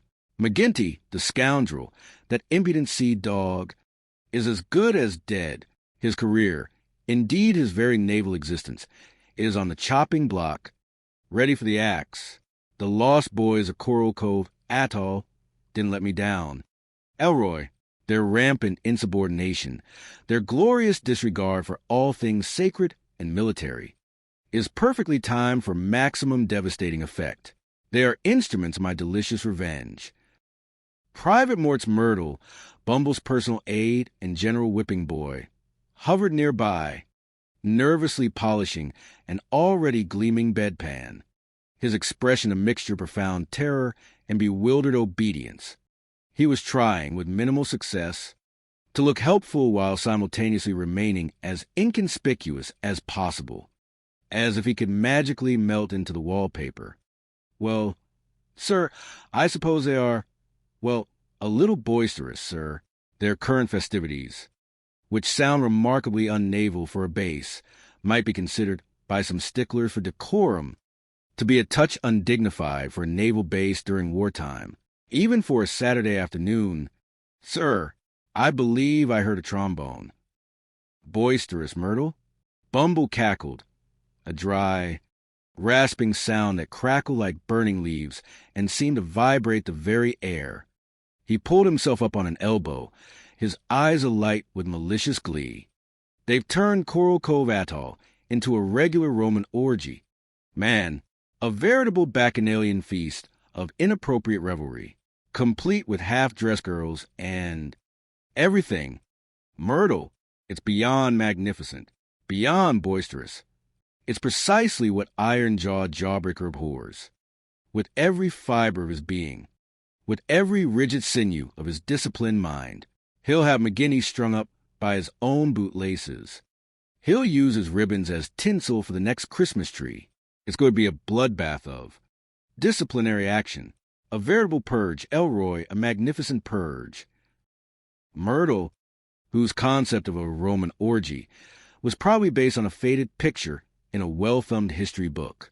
The saucier bits usually torn out or censored, looked intrigued, his eyes widening slightly as he imagined the scandalous scene. His imagination, usually limited to the exact dimensions of a freshly polished button, was running wild with visions of forbidden merriment. Oh, sir, may I go take a look? Just for, research purposes, sir?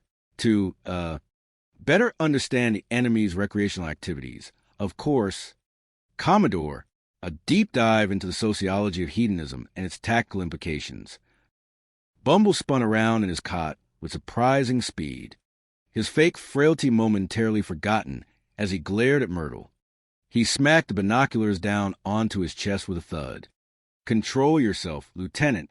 What's the matter with you? Man, are you suggesting you have the stomach for such debauchery, such licentiousness, such a shocking display of a human form? Myrtle, Lieutenant Nurse Amelia Wilson should be arriving at McGinty's quarters every minute now. Another nail in McGinty's coffin. Elroy, another perfectly placed, meticulously planned, incontrovertible nail in his coffin of incompetence. And this one, Myrtle, is a truly magnificent, stainless steel nail of poetic justice, delivered by a comely, unsuspecting hand. Myrtle blinked, still utterly baffled by the layers of Bumble's plotting. Lieutenant Nurse Wilson, sir? But what's a nurse going to do to Commander McGinty's career? Sir, administer a sedative of paperwork, perhaps, or give him a sponge bath to wash away his insubordination. Her methods, sir, are usually quite healing, not destructive. Bumble merely gave a conspiratorial wink, a mischievous glint in his eye that bordered on manic. Oh, you'll see, Elroy. You'll see. Some things, Myrtle, some things are best left to the delightful machinations of strategic planning. And a comely nurse, when properly deployed, can be a most powerful weapon, Myrtle, when wielded with cunning and precision. a veritable Trojan horse of moral uprightness.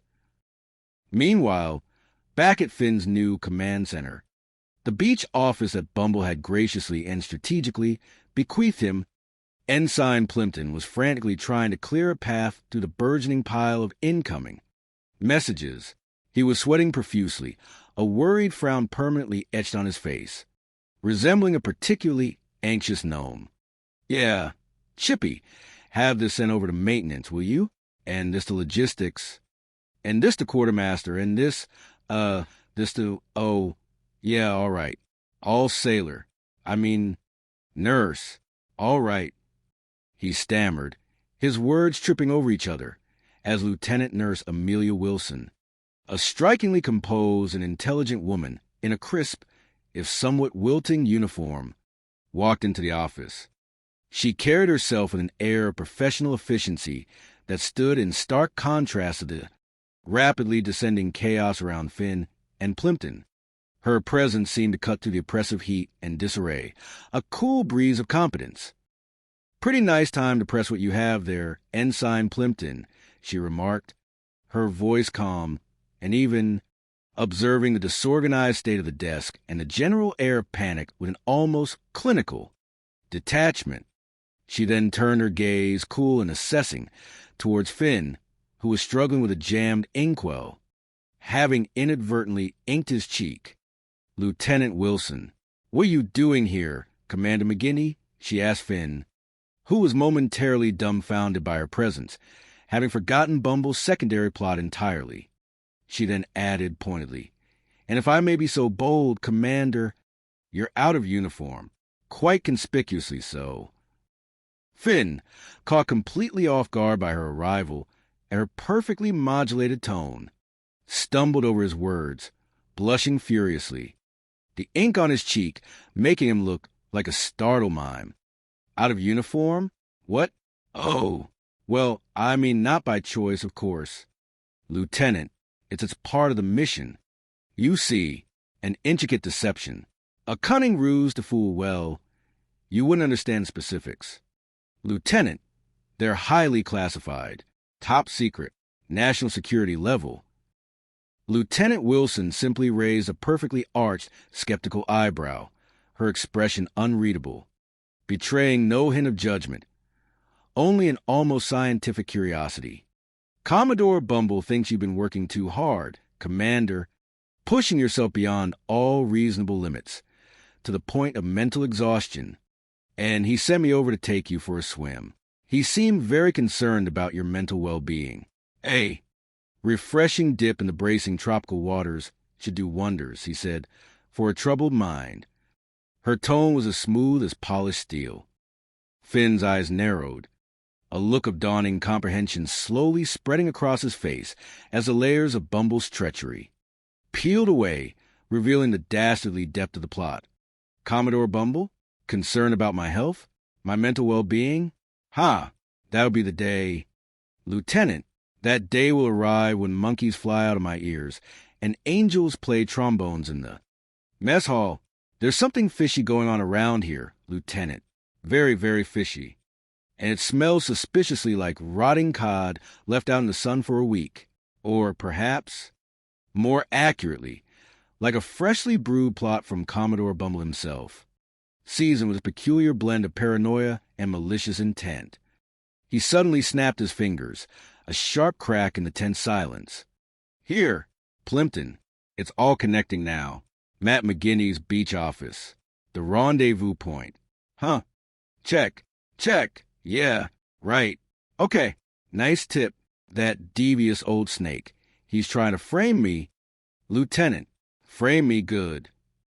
Plimpton, who was meticulously scribbling notes from his frantic phone conversations, looked up, bewildered, a pencil jammed behind his ear. No. Commander, don't tell me. Was the color of the garter belts all wrong? Was it puce instead of periwinkle?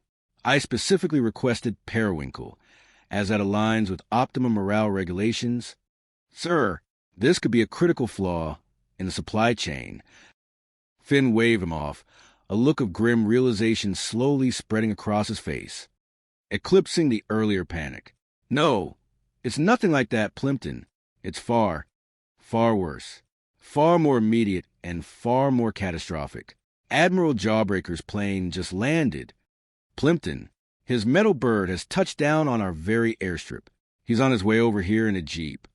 A Jeep, Plimpton, the fearsome vehicle of his dreaded inspection. Its tires undoubtedly seeking out every imperfection. This is it.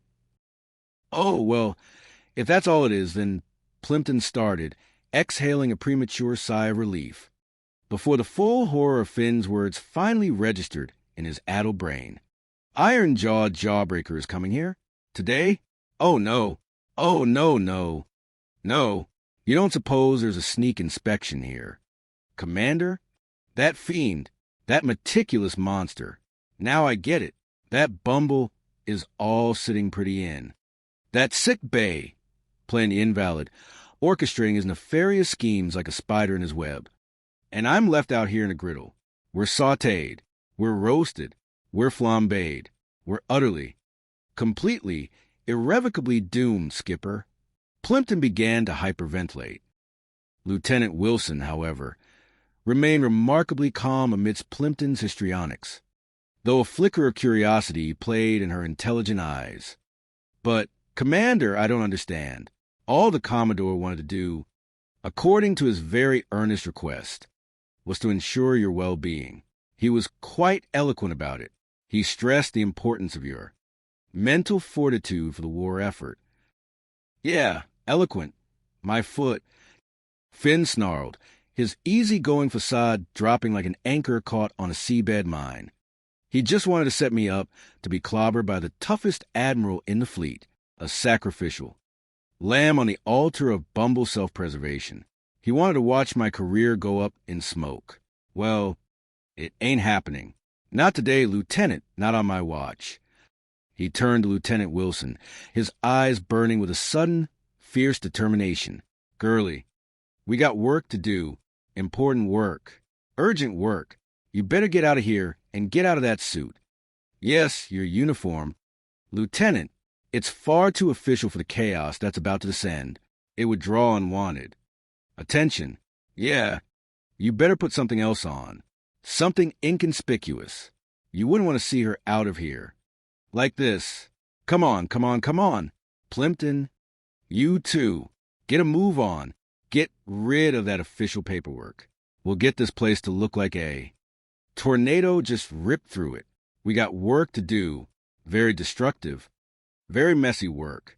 A strategic dismantling of perceived order. He thrust a tattered, ancient manual of naval protocol at her. Not for reading, but for strategic scattering. Give me that book. Every piece of documentation must be strategically scattered. Lieutenant, now, Plimpton, where are those party organizers, those purveyors of chaos? They are our last, desperate hope. A few minutes later, the erstwhile party, which had moments before been a modest affair orchestrated by Doodle Higgins, a man whose understanding of subtle festivity was rudimentary at best, was now in full, glorious, catastrophic swing at what was rapidly becoming McGinty's distraction zone. The makeshift beach bar, crafted from salvaged lumber and decorated with wilting hibiscus, was overflowing with tipsy sailors, their voices raised in cacophonous, off-key song. The Jungle Band, consisting of Gizmo Jenkins attempting to coax music from a rusty trombone and Specs Miller, frantically banging on an upturned garbage can with 2 lengths of pipe, was playing a frenetic off-key samba that assaulted the ears and grated on the nerves. Empty bottles of jungle juice, pineapple rinds, and discarded leis littered the sandy ground, creating a veritable minefield of festive debris.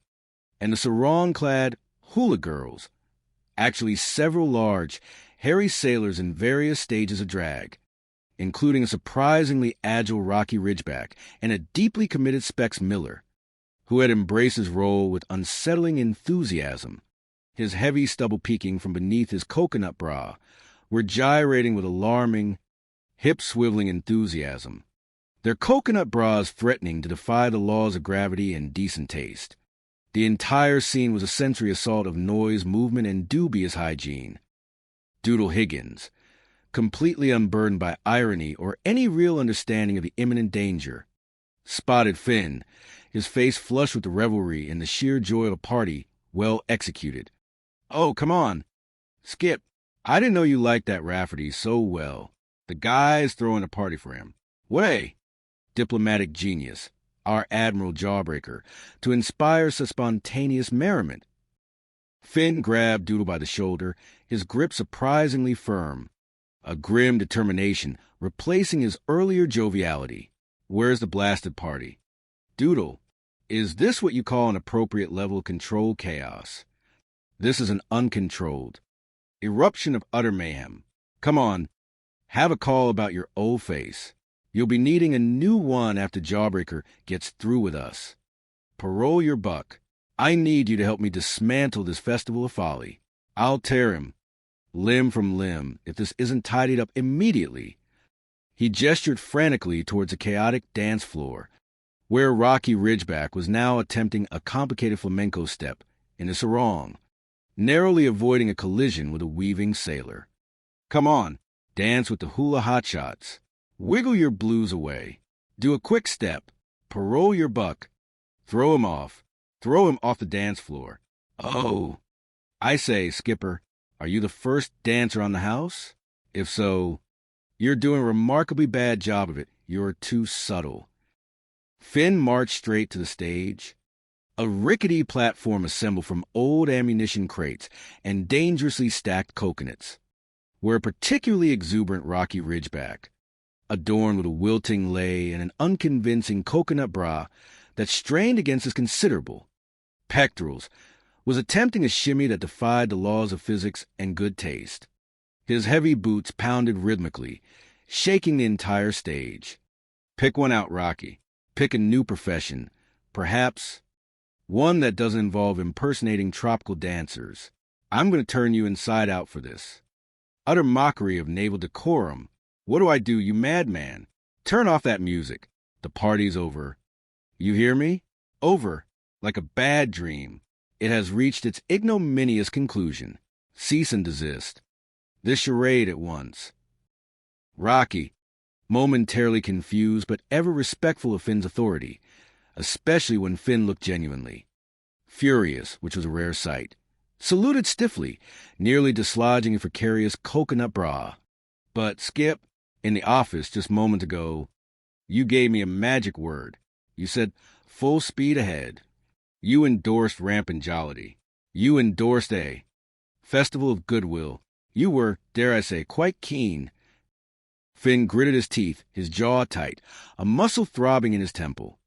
Oh, I did, huh? Well, let me give you another magic word. Rocky, a far more potent incantation. One that will curdle your very blood. Iron-jawed Jawbreaker. And he's on his way here right now to blast this entire atoll into oblivion. With a single glare and conduct this utterly terrifying blitz and spectrum inspection. He will peel the paint from these very walls with his disapproval. He will flay us alive with regulations. Yeah, and he's specifically coming to see all the skippers responsible for this den of iniquity, this hub of unbridled licentiousness. Now, come on, let's move this stuff out of here, and fast, with extreme prejudice. Let's go. Come on, boys. Let's go. Move it. Get it out of here. Every last pineapple, every last discarded coconut shell, every last plastic garland, every single piece of incriminating evidence. And for goodness sake, get those sarongs off Specs before he catches jungle fever. Or worse, a severe case of dignity deficiency and a lifelong aversion to tropical fruit. Suddenly, Chippy Chuckles burst through the rapidly dispersing crowd, his eyes wide with unadulterated panic, his cap now completely askew, almost hanging off his head. He looked like a startled rabbit caught in headlights. Hey, Skipper, the Jeep's coming. I see the dust cloud on the horizon. Hold me. I fear for my very life. I fear for my career. Jump the torpedoes. It's the Admiral, the Iron Jaw. He is upon us. He is here to deliver swift and terrible judgment. Finn sprang into action, barking orders with the rapid-fire precision of a machine gun. His mind a whirlwind of frantic solutions. Chippy, get these girls out of here. Quick! All of them. Every single one of them. Regardless of their sartorial state or their current level of inebriation. Doodle, still clinging to his empty coconut, looked around in utter confusion, his eyes darting from side to side. But where? Skipper? Where do we put them? There's nowhere to hide a dozen fully grown men in skirts on A. Deserted beach. Skipper, the island simply isn't large enough for such a profound level of concealment. The foliage is not dense enough. Finn scanned the immediate vicinity, his eyes darting frantically, his mind racing for a solution. A place, any place, to hide his very visible embarrassment. His gaze finally settled upon the reinforced concrete structure of the base's air raid shelter, usually used for storing emergency rations, important documents, and the occasional stray, disobedient chicken. Anywhere, just get them out of sight. Now, here, put them in the air raid shelter. It's solid, concrete. It'll withstand scrutiny, if not an actual air raid. I'll steer the admiral clear. Go on. Boy, move with the speed of a startled gazelle. A very, very large and heavily adorned gazelle. All right, now, girls, you and the skipper, let's move out of here and shake a leg. Or, whatever you shake. Get him. Get him. Disappear. Be gone, spirits of festivity. All right. Come on. All set. All starched. Just kidding. Now look busy. Look like you've been working tirelessly for the war effort, even if that work involved hula dancing. He quickly shed his uniform tunic, grabbed a tattered fishing net from a nearby pile of derelict gear, and began to make himself look busy, as if he'd just emerged from a strenuous deep-sea fishing expedition, covered in seaweed and smelling faintly of dead fish. Plimpton, meanwhile, was attempting to use a leaf blower to scatter a pile of important documents across the sand, hoping to give an impression of extreme disorganization rather than utter sloth and negligence. Within moments, the jeep carrying Admiral, Iron Jaw, Jericho Jawbreaker, a formidable man with a granite jawline that seemed carved from bedrock and eyes that could bore, holes through steel plating, pulled up to Finn's now decidedly less festive-looking beach office. Accompanying him was a stiff-backed Lieutenant Kreider, the Admiral's aide, whose uniform appeared to have been starched by sheer force of will alone, rather than any actual laundry detergent. Kreider held a clipboard with an air of immense solemnity, his pencil poised for the meticulous recording of every single infraction. The jeep itself was immaculate, freshly washed and gleaming, reflecting Jawbreaker's notorious penchant for order and spit-end polish perfection. Okay, all right, brace yourselves, you guys. Finn muttered frantically to Plimpton, who was attempting to hide a tray of rum-laced fruit punch behind his back with the subtle grace of a frightened hippopotamus, his body twitching nervously. Here he comes. The moment of truth. Turn, salute. He straightened up, adopted a suitably earnest expression, scrubbing some sand from his face, and saluted with exaggerated, almost theatrical, precision. Welcome to Coral Cove, all, sir. Acting Base Commander McGinty, at your humble service. Sir, it is an honor, sir, an unparalleled honor to receive your distinguished presence on our humble shores. Jawbreaker, a man who believed smiles were a sign of weakness and emotional extravagance, merely grunted, a low rumble that suggested a perpetually grumbling internal engine, or perhaps the tectonic plates of his patience slowly grinding. At ease, gentlemen. He surveyed Finn with an unblinking, dispassionate stare that felt like a thorough, humiliating physical examination, dissecting every aspect of Finn's less than immaculate appearance, lingering on the sand in his hair and the seaweed on his shoulder. Plimpton, attempting to mimic Finn's crisp, if exaggerated, salute, performed a sort of spasmodic convulsion, nearly spilling the punch he was hiding. which sloshed ominously behind him, and his acting executive officer, Plimpton at your command, sir, ready for your discerning eye, sir, and prepared for any scrutiny. He quickly, with remarkable dexterity, dumped the punch behind a nearby bush, hoping no one noticed the sudden alcoholic wilting of a rather sturdy hibiscus plant, which seemed to sigh with tipsy contentment. Jawbreaker's gaze, however, was not on the wilting hibiscus or the flustered Plimpton. It was fixed with unsettling intensity on Finn's neck, where the fishing net, a tangible symbol of Finn's hurried improvisation, was still draped, clinging precariously to his uniform collar. "What the devil is that thing around your neck, Commander McGinty?" he barked, pointing a leathery finger that looked more accustomed to pointing at complex naval charts than at improvised sartorial choices. Finn, remembering his quick transformation, grinned, attempting to radiate an air of carefree charm despite the icy terror gripping his heart. It's an old native custom, sir, a venerable tradition of the islanders, steeped in folklore and ancient legends, a sign of welcome and reverence for esteemed visitors to our humble shores, a greeting of the ancient peoples. Sir, piranha, come on my way. Come on. It's, for luck. Sir, a protective talisman. It wards off evil spirits and a tropical unpleasantness, like, mosquito bites. Very effective. He gestured vaguely at the fishing net still draped about him like a rather ill-fitting sandy scarf. Jawbreaker's brow furrowed, deepening the already formidable lines etched into his face, giving him an even more severe mien. "Will you stop that gibberish? McGinty, this isn't a luau. This is a naval base in the midst of a global conflict, not some theatrical production of South Pacific. Let's get down to business. Commander, serious business. Business of the fleet. Yes, sir. Whatever you say. Sir, but let's keep it professional, if you please, Commander. We are here for inspection, not for anthropological studies." Fine. Knowing full well what business meant to Jawbreaker, usually the dismantling of careers and the surgical removal of efficiencies, nodded meekly, trying to adopt an expression of utmost solemnity, though a flicker of desperation was visible in his eyes.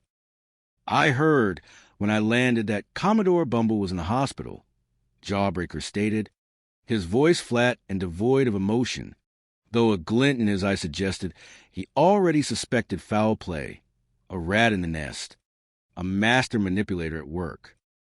"Oh, that's right, sir," Finn confirmed, a perfectly innocent expression plastered on his face, though he felt a fresh bead of sweat trickle down his back, independent of the tropical humidity.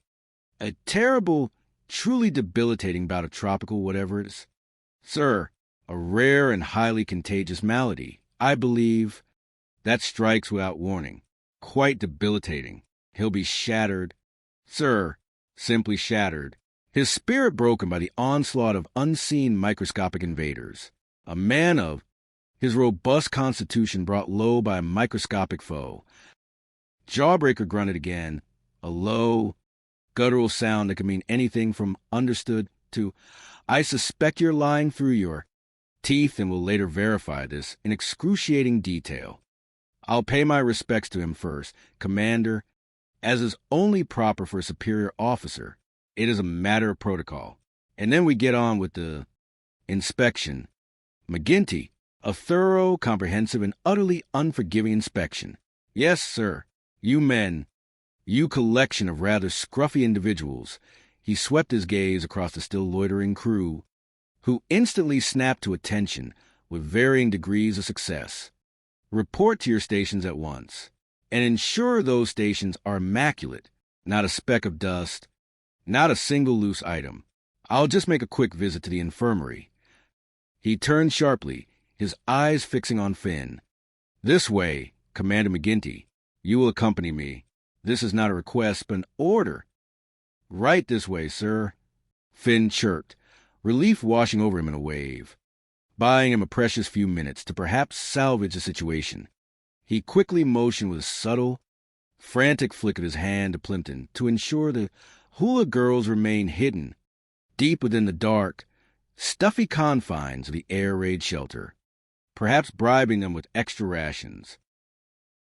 Meanwhile, in his sick bay, which he had, with considerable effort and no small amount of pilfered hospital equipment, converted into a surprisingly luxurious den of convalescence, complete with makeshift bar crafted from old medical carts and a constantly refilled glass of dubious medicinal concoctions, Commodore Bumble, despite his self-imposed incapacitation, was keeping a close eye on the proceedings through a set of high-powered binoculars aimed squarely at McGinty's newly occupied office.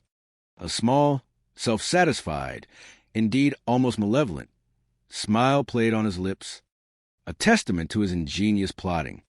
His elaborate charade of illness was, in his estimation, a stroke of pure, unadulterated genius, an administrative masterstroke. Sure, he's on his way in. Elroy, Admiral, Iron Jaw, Jericho Jawbreaker himself, his magnificent plane, a veritable silver bird of doom, will touch down on our airstrip in a few minutes. Sir, any moment now, the aerial harbinger of disciplinary doom will arrive. The winds of change and condemnation are blowing across Coral Cove Atoll. Good. McGinty, the scoundrel, that impudent sea dog, is as good as dead. His career, indeed his very naval existence, is on the chopping block, ready for the axe. The lost boys of Coral Cove Atoll didn't let me down. Elroy, their rampant insubordination, their glorious disregard for all things sacred and military, is perfectly timed for maximum devastating effect. They are instruments of my delicious, intricate revenge. Private Mort's Myrtle, Bumble's personal aide and general whipping boy, hovered nearby, nervously polishing an already gleaming bedpan, his expression a mixture of profound terror and bewildered obedience. He was trying, with minimal success, to look helpful while simultaneously remaining as inconspicuous as possible, as if he could magically melt into the wallpaper. Well, sir, I suppose they are, a little boisterous, sir, their current festivities, which sound remarkably unnaval for a base, might be considered by some sticklers for decorum to be a touch undignified for a naval base during wartime, even for a Saturday afternoon. Sir, I believe I distinctly heard a trombone, sir, and what sounded suspiciously like off-key singing.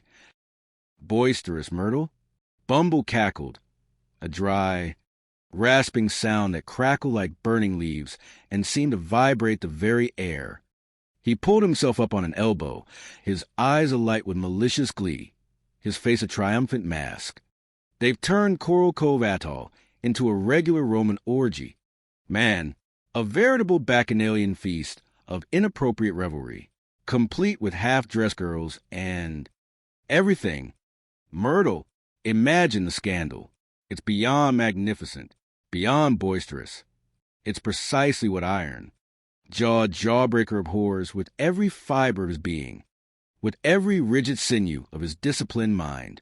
He'll have McGinty strung up by his own bootlaces. He'll use his ribbons as tinsel for the next Christmas tree. It's going to be a bloodbath of disciplinary action, a veritable purge. Elroy, a magnificent purge of insubordination. Myrtle, whose concept of a Roman orgy was probably based on a faded picture in a well-thumbed history book. The saucier bits usually torn out or censored, looked intrigued, his eyes widening slightly as he imagined the scandalous scene.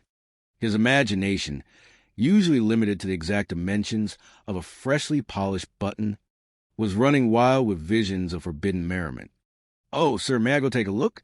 Just for, research purposes, sir. To, better understand the enemy's recreational activities. Of course, Commodore, a deep dive into the sociology of hedonism and its tactical implications. As per your recent directive. Bumble spun around in his cot with surprising speed, his fake frailty momentarily forgotten as he glared at Myrtle. He smacked the binoculars down onto his chest with a thud. Control yourself, Lieutenant. What's the matter with you? Man, are you suggesting you have the stomach for such debauchery, such licentiousness, such a shocking display of a human form? Myrtle, Lieutenant Nurse Amelia Wilson should be arriving at McGinney's quarters every minute now. Another nail in McGinney's coffin, Elroy. Another perfectly placed, meticulously planned, incontrovertible nail in his coffin of incompetence. And this one, Myrtle, is a truly magnificent, stainless steel nail of poetic justice, delivered by a comely, unsuspecting hand. Myrtle blinked, still utterly baffled by the layers of Bumble's plotting.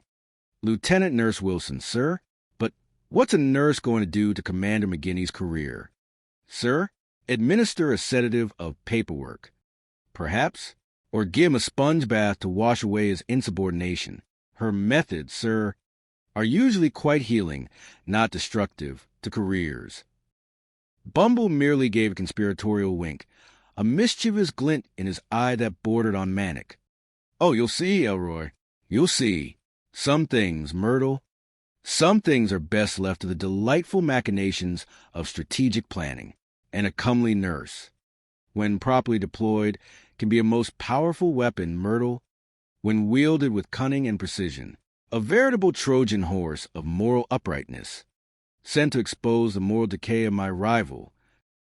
Meanwhile, back at Finn's new command center, the beach office that Bumble had graciously and strategically bequeathed him, Ensign Plimpton was frantically trying to clear a path through the burgeoning pile of incoming messages.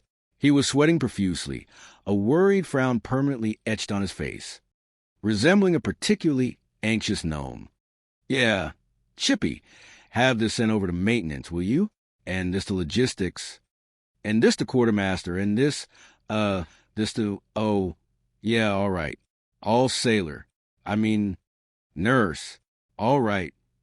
He stammered, his words tripping over each other, as Lieutenant Nurse Amelia Wilson, a strikingly composed and intelligent woman in a crisp, if somewhat wilting uniform, walked into the office. She carried herself with an air of professional efficiency that stood in stark contrast to the rapidly descending chaos around Finn and Plimpton. Her presence seemed to cut through the oppressive heat and disarray. A cool breeze of competence in a storm of confusion. "Pretty nice time to press what you have there, Ensign Plimpton," she remarked, her voice calm, and even observing the disorganized state of the desk and the general air of panic with an almost clinical detachment. She then turned her gaze, cool and assessing, towards Finn, who was struggling with a jammed inkwell, having inadvertently inked his cheek. "Lieutenant Wilson, what are you doing here, Commander McGinney?" she asked Finn, who was momentarily dumbfounded by her presence, having forgotten Bumble's secondary plot entirely. She then added pointedly, "And if I may be so bold, Commander, you're out of uniform. Quite conspicuously so. Is this a new combat uniform?" Finn, caught completely off guard by her arrival and her perfectly modulated tone, stumbled over his words, blushing furiously, the ink on his cheek making him look like a startle mime. "Out of uniform? What? Oh, well, not by choice, of course. Lieutenant, it's part of the mission. You see, an intricate deception, a cunning ruse to fool well. You wouldn't understand specifics. Lieutenant, they're highly classified, top secret, national security level, Operation Disheveled Decoy." Lieutenant Wilson simply raised a perfectly arched, skeptical eyebrow, her expression unreadable, betraying no hint of judgment, only an almost scientific curiosity. "Commodore Bumble thinks you've been working too hard, Commander, pushing yourself beyond all reasonable limits, to the point of mental exhaustion, and he sent me over to take you for a swim. He seemed very concerned about your mental well-being. A refreshing dip in the bracing tropical waters should do wonders," he said, "for a troubled mind, perhaps even wash away the ink." Her tone was as smooth as polished steel. Finn's eyes narrowed, a look of dawning comprehension slowly spreading across his face as the layers of Bumble's treachery peeled away, revealing the dastardly depth of the plot. Commodore Bumble? Concerned about my health?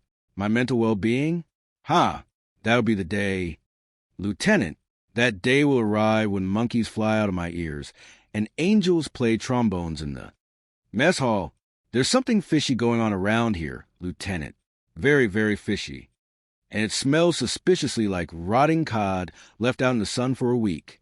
Or perhaps, more accurately, like a freshly brewed plot from Commodore Bumble himself, seasoned with a peculiar blend of paranoia and malicious intent.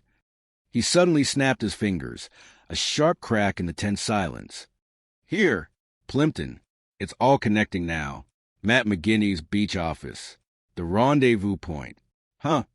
Check, yeah, right. Okay, nice tip. That devious old snake. He's trying to frame me. Lieutenant, frame me good. Set me up for a fall. Plimpton, who was meticulously scribbling notes from his frantic phone conversations, looked up, bewildered, a pencil jammed behind his ear. No. Commander, don't tell me. Was the color of the garter belts all wrong? Was it puce instead of periwinkle? I specifically requested periwinkle, as that aligns with optimum morale regulations. Sir, this could be a critical flaw in the supply chain that has repercussions across the entire base. Finn waved him off, a look of grim realization slowly spreading across his face, eclipsing the earlier panic. No, it's nothing like that, Plimpton. It's far, far worse, far more immediate, and far more catastrophic. Admiral Jawbreaker's plane just landed. Plimpton, his metal bird has touched down on our very airstrip. He's on his way over here in a jeep. A jeep, Plimpton, the fearsome vehicle of his dreaded inspection. Its tires undoubtedly seeking out every imperfection on the road. This is it, the moment of reckoning. Oh, well, if that's all it is, then Plimpton started, exhaling a premature sigh of relief, before the full horror of Finn's words finally registered in his addled brain. Iron-jawed Jawbreaker is coming here? Today? Oh, no. Oh, no. No, you don't suppose there's a sneak inspection here. Commander? That fiend, that meticulous monster. Now I get it. That Bumble is all sitting pretty in. That sick bay, playing the invalid, orchestrating his nefarious schemes like a spider in his web. And I'm left out here in a griddle. We're sautéed. We're roasted. We're flambéed. We're utterly, completely, irrevocably doomed, Skipper. Plimpton began to hyperventilate, fumbling for a paper bag. Lieutenant Wilson, however, remained remarkably calm amidst Plimpton's histrionics, though a flicker of curiosity played in her intelligent eyes, betraying her professional detachment. But, Commander, I don't understand. All the Commodore wanted to do, according to his very earnest request, was to ensure your well-being. He was quite eloquent about it. He stressed the importance of your mental fortitude for the war effort, citing you as a key asset. Yeah, eloquent. My foot. Finn snarled, his easy-going facade dropping like an anchor caught on a seabed mine. He just wanted to set me up to be clobbered by the toughest admiral in the fleet, a sacrificial lamb on the altar of Bumble self-preservation. He wanted to watch my career go up in smoke. Well, it ain't happening. Not today, Lieutenant, not on my watch. He turned to Lieutenant Wilson, his eyes burning with a sudden, fierce determination. Girlie, we got work to do. Important work. Urgent work. You better get out of here and get out of that suit. Yes, your uniform. Lieutenant, it's far too official for the chaos that's about to descend. It would draw unwanted attention, a magnet for Jawbreaker scrutiny. Yeah, you better put something else on. Something inconspicuous. Something casual. You wouldn't want to see her out of here like this. Come on. Plimpton, you too. Get a move on. Get rid of that official paperwork. We'll get this place to look like a tornado just ripped through it. We got work to do. very destructive, very messy work, a strategic dismantling of perceived order.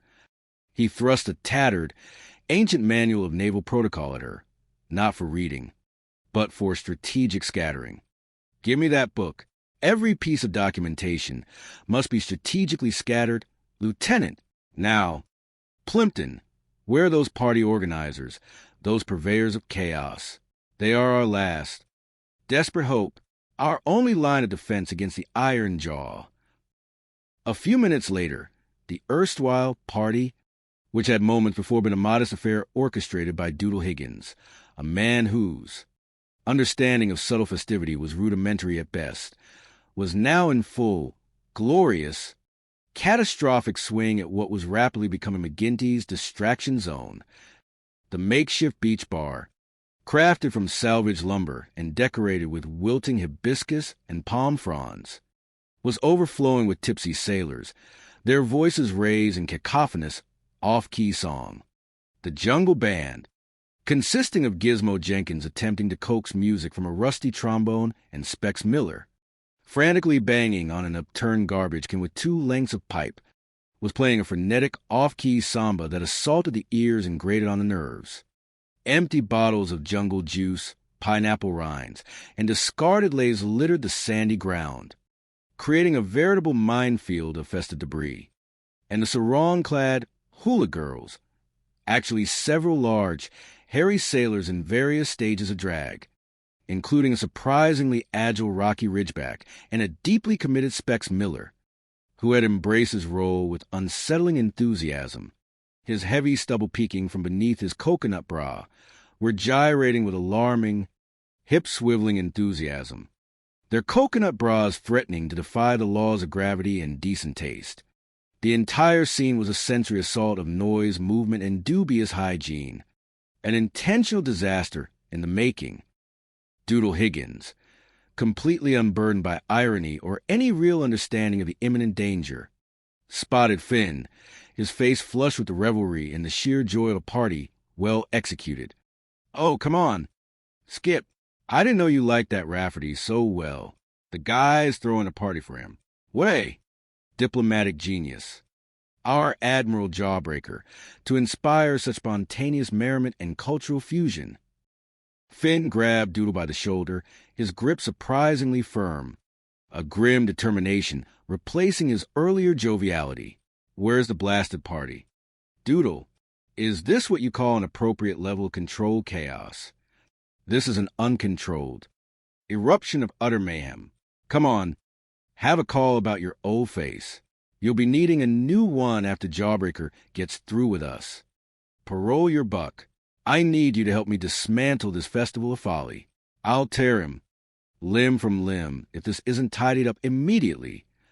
He gestured frantically towards a chaotic dance floor, where Rocky Ridgeback was now attempting a complicated flamenco step in a sarong, narrowly avoiding a collision with a weaving, intoxicated sailor. "Come on, dance with the hula hotshots. Wiggle your blues away. Do a quick step. Parole your buck. Throw him off. Throw him off the dance floor.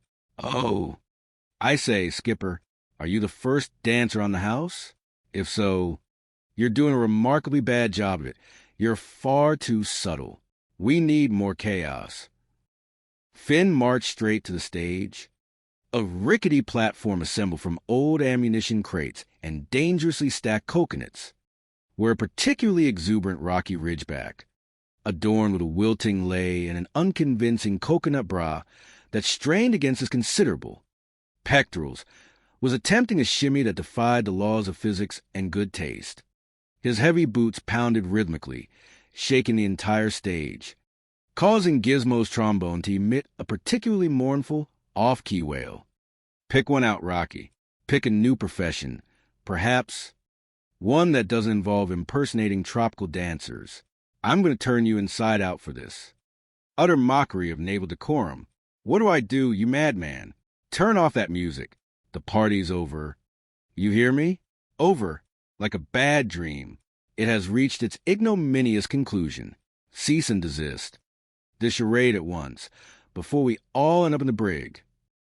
Rocky, momentarily confused but ever respectful of Finn's authority, especially when Finn looked genuinely furious, which was a rare sight, saluted stiffly, nearly dislodging his precarious coconut bra, which bounced alarmingly. But, Skip, in the office, just moments ago, you gave me a magic word. You said, full speed ahead. You endorsed rampant jollity. You endorsed a festival of goodwill. You were, dare I say, quite keen for a raucous good time. Finn gritted his teeth, his jaw tight, a muscle throbbing in his temple. Oh, I did, huh? Well, let me give you another magic word, Rocky, a far more potent incantation, one that will curdle your very blood and make your teeth chatter. Iron-jawed jawbreaker, and he's on his way here right now to blast this entire atoll into oblivion. With a single glare and conduct his utterly terrifying blitz and spectrum inspection, he will peel the paint from these very walls with his disapproval. He will flay us alive with regulations and then use our skin as a roadmap for future disciplinary actions. Yeah, and he's specifically coming to see all the skippers responsible for this den of iniquity, this hub of unbridled licentiousness. Now, come on, let's move this stuff out of here, and fast, with extreme prejudice. Let's go. Come on, boys. Let's go. Move it. Get it out of here. Every last pineapple, every last discarded coconut shell, every last plastic garland, every single piece of incriminating evidence. And for goodness sake, get those sarongs off Specs before he catches jungle fever. Or worse, a severe case of dignity deficiency and a lifelong aversion to tropical fruit. It's an order. Move. Suddenly, Chippy Chuckles burst through the rapidly dispersing crowd, his eyes wide with unadulterated panic, his cap now completely askew, almost hanging off his head. He looked like a startled rabbit caught in headlights, about to suffer an unfortunate vehicular encounter. Hey, Skipper, the Jeep's coming. I see the dust cloud on the horizon, growing larger by the second. Hold me. I fear for my very life. I fear for my career. Jump the torpedoes. It's the Admiral, the Iron Jaw. He is upon us. He is here to deliver swift and terrible judgment upon us all. Finn sprang into action, barking orders with the rapid-fire precision of a machine gun, his mind a whirlwind of frantic, last-ditch solutions. Chippy, get these girls out of here. Quick! All of them. Every single one of them. Regardless of their sartorial state or their current level of inebriation. No exceptions. Doodle, still clinging to his empty coconut, looked around in utter confusion, his eyes darting from side to side like a frantic squirrel. But where? Skipper? Where do we put them? There's nowhere to hide a dozen fully grown men in skirts on a deserted beach. Skipper, the island simply isn't large enough for such a profound level of concealment.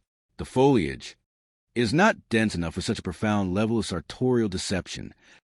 Finn scanned the immediate vicinity, his eyes darting frantically, his mind racing for a solution, a place, any place, to hide his very visible embarrassment. His gaze finally settled upon the reinforced concrete structure of the base's air raid shelter, usually used for storing emergency rations, important documents, and the occasional stray, disobedient chicken. Anywhere, just get them out of sight. Now, here, put them in the air raid shelter. It's solid. Concrete. It'll withstand scrutiny, if not an actual air raid. I'll steer the Admiral clear. Go on. Boy, move with the speed of a startled gazelle. A very, very large and heavily adorned gazelle. All right, now, girls, you and the skipper, let's move out of here and shake a leg. Or, whatever you shake. Get him. Disappear. Be gone, spirits of festivity. All right. Come on. All set. All starched. Just kidding. Now look busy. Look like you've been working tirelessly for the war effort, even if that work involved hula dancing and consuming illicit jungle juice. He quickly shed his uniform tunic, grabbed a tattered fishing net from a nearby pile of derelict gear, and began to make himself look busy, as if he'd just emerged from a strenuous deep-sea fishing expedition, covered in seaweed and smelling faintly of dead fish. Plimpton, meanwhile, was attempting to use a leaf blower to scatter a pile of important documents across the sand, hoping to give the impression of extreme disorganization rather than utter sloth and negligence, a thin veil over the recent revelry. Within moments, the jeep carrying Admiral, Iron Jaw, Jericho Jawbreaker, a formidable man with a granite jawline that seemed carved from bedrock and eyes that could bore holes through steel plating, pulled up to Finn's now decidedly less festive-looking beach office. Accompanying him was a stiff-backed Lieutenant Kreider, the Admiral's aide, whose uniform appeared to have been starched by sheer force of will alone, rather than any actual laundry detergent. Kreider held a clipboard with an air of immense solemnity, his pencil poised with a meticulous recording of every single infraction, every minute detail of a disordered existence. The jeep itself was immaculate, freshly washed and gleaming, reflecting Jawbreaker's notorious penchant for order and spit-end polished perfection. "Okay, all right, brace yourselves, you guys," Finn muttered frantically to Plimpton, who was attempting to hide a tray of rum-laced fruit punch behind his back with the subtle grace of a frightened hippopotamus, his body twitching nervously. "Here he comes. The moment of truth. Turn, salute." He straightened up, adopted a suitably earnest expression, scrubbing some sand from his face, and saluted with exaggerated, almost theatrical, precision. "Welcome to Coral Cove, all, sir. Acting Base Commander McGinty, at your humble service." "Sir, it is an honor, sir, an unparalleled honor to receive your distinguished presence on our humble shores." Jawbreaker, a man who believed smiles were a sign of weakness and emotional extravagance, merely grunted, a low rumble that suggested a perpetually grumbling internal engine, or perhaps the tectonic plates of his patience slowly grinding. "At ease, gentlemen." He surveyed Finn with an unblinking, dispassionate stare that felt like a thorough, humiliating physical examination, dissecting every aspect of Finn's less than immaculate appearance, lingering on the sand in his hair and the seaweed on his shoulder, and the slight stain on his uniform. Plimpton, attempting to mimic Finn's crisp, if exaggerated, salute, performed a sort of spasmodic convulsion, nearly spilling the punch he was hiding, which sloshed ominously behind him, its syrupy aroma wafting faintly. And as acting executive officer, Plimpton, at your command, sir, ready for your discerning eye. Sir, and prepared for any scrutiny, however minute. He quickly, with remarkable dexterity, dumped the punch behind a nearby bush, hoping no one noticed the sudden alcoholic wilting of a rather sturdy hibiscus plant, which seemed to sigh with tipsy contentment, drooping dramatically. Jawbreaker's gaze, however, was not on the wilting hibiscus or the flustered Plimpton.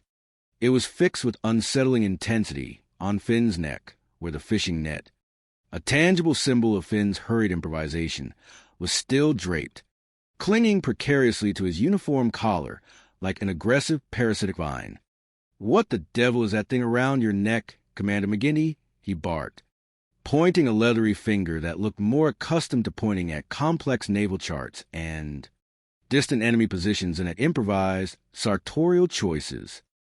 Finn, remembering his quick transformation, grinned, attempting to radiate an air of carefree charm despite the icy terror gripping his heart. It's an old native custom, sir, a venerable tradition of the islanders, steeped in folklore and ancient legends, a sign of welcome and reverence for esteemed visitors to our humble shores, a greeting of the ancient peoples. Sir, piranha, come on my way. Come on. It's, for luck. Sir, a protective talisman. It wards off evil spirits and a tropical unpleasantness, like, mosquito bites. Very effective, sir, passed down through generations. He gestured vaguely at the fishing net still draped about him like a rather ill-fitting, sandy scarf. Jawbreaker's brow furrowed, deepening the already formidable lines etched into his face, giving him an even more severe mien, making him look like a storm cloud about to unleash a torrential downpour. Will you stop that gibberish? McGinty, this isn't a luau. This is a naval base in the midst of a global conflict, not some theatrical production of South Pacific. Let's get down to business. Commander, serious business. Business of the fleet. Yes, sir. Whatever you say. Sir, but let's keep it professional, if you please, Commander. We are here for inspection, not for anthropological studies or dubious folk tales. Fine. Knowing full well what business meant to Jawbreaker, usually the dismantling of careers and the surgical removal of efficiencies, nodded meekly, trying to adopt an expression of utmost solemnity, though a flicker of desperation was visible in his eyes. I heard when I landed that Commodore Bumble was in the hospital, Jawbreaker stated, his voice flat and devoid of emotion, though a glint in his eye suggested he already suspected foul play, a rat in the nest, a master manipulator at work. He knew Bumbleton too well. Oh, that's right, sir. Finn confirmed, a perfectly innocent expression plastered on his face, though he felt a fresh bead of sweat trickle down his back, independent of the tropical humidity. A cold, clammy trickle. A terrible, truly debilitating bout of tropical whatever it is. Sir, a rare and highly contagious malady, I believe, that strikes without warning. Quite debilitating. He'll be shattered. Sir, simply shattered. His spirit broken by the onslaught of unseen microscopic invaders. A man of his robust constitution brought low by a microscopic foe. A true tragedy for our base. Jawbreaker grunted again, a low, guttural sound that could mean anything from understood to, I suspect you're lying through your teeth and will later verify this in excruciating detail at your court-martial. I'll pay my respects to him first, Commander, as is only proper for a superior officer. It is a matter of protocol and civilized conduct. And then we get on with the inspection. McGinty, a thorough, comprehensive, and utterly unforgiving inspection. Yes, sir. You men, you collection of rather scruffy individuals. He swept his gaze across the still loitering crew, who instantly snapped to attention with varying degrees of success, some of them still smelling faintly of pineapple rum. Report to your stations at once, and ensure those stations are immaculate, not a speck of dust, not a single loose item. I expect a level of cleanliness that would shame a surgical operating theater. I'll just make a quick visit to the infirmary. He turned sharply, his eyes fixing on Finn, a gaze that felt like a laser beam. This way, Commander McGinty. You will accompany me. This is not a request, but an unequivocal, direct order. Right this way, sir. Finn chirped, relief washing over him in a wave, buying him a precious few minutes to perhaps salvage the situation. He quickly motioned with a subtle, frantic flick of his hand to Plimpton to ensure the hula girls remained hidden deep within the dark, stuffy confines of the air raid shelter, perhaps bribing them with extra rations and the promise of a full meal. The game was far from over. Word count approximately 12,000 words so far. To reach 50,000 words in a single response would likely exceed typical LLM token limits significantly. I have continued the narrative with maximum detail, character development, and comedic elaboration as requested, weaving an additional setting and emotional depth. I will continue to expand in this manner for as long as possible within the given constraints. The utterly unofficial log of Coral Cove Atoll. A saga of garter belts, gators, and grand larceny. Chapter 1. The Curse of the Periwinkle Garter Belt. The air over Coral Cove Atoll, a forgotten pearl in the vast, contested expanse of Pacific, hung heavy and humid, a stifling blanket woven from salt spray and the oppressive breath of 1,000 unseen jungle spirits, It clung to every soul and corner of the makeshift naval base, like a particularly determined barnacle, smelling perpetually of stale coconut oil, diesel fumes, and the slow, inexorable decay of all tropical things. The corrugated iron barracks shimmered under a relentless sun, baking their inhabitants in a relentless oven of wartime existence. Overhead, a single rusty ceiling fan in the Commodore's office spun with pathetic, wheezing sigh, merely recirculating the warm, moist air, doing little to alleviate the pervasive discomfort. Outside, the incessant, maddening buzz of cicadas competed with the distant, rhythmic clang of a broken pump somewhere near the supply depot, a perpetual soundtrack to the mounting frustrations of the day. Commodore Beauregard Bumble, a man whose face permanently resided in a shade of apoplectic crimson, a hue typically reserved for exotic sunsets or freshly boiled lobsters, and whose tightly buttoned uniform perpetually looked sizes too small, found himself battling this pervasive adversary daily. His weapon of choice, or rather his battle station, was behind a monumental mahogany desk, its surface buried beneath a precarious avalanche of paperwork, half-eaten tins of Spam, and a small ceramic statue of glowering, pot-bellied Buddha, the office itself, a single corrugated iron box with windows perpetually blurred by salt crust and jungle grime, magnified the island's humidity, transforming every breath into a viscous effort. He leaned back in his ancient, squeaky swivel chair, a defiant, protesting creak accompanying the move, and pointed a trembling, cigar-clenched finger, the cigar itself unlit, but nonetheless an integral prop in his dramatic repertoire, at Lieutenant Quentin K. Quickstep. Lieutenant Quickstep, a paragon of youthful earnestness and naval rectitude, possessed the unfortunate, almost supernatural, habit of always being precisely where Commodore Bumble least wanted him to be, usually within range of his most fervent tirades.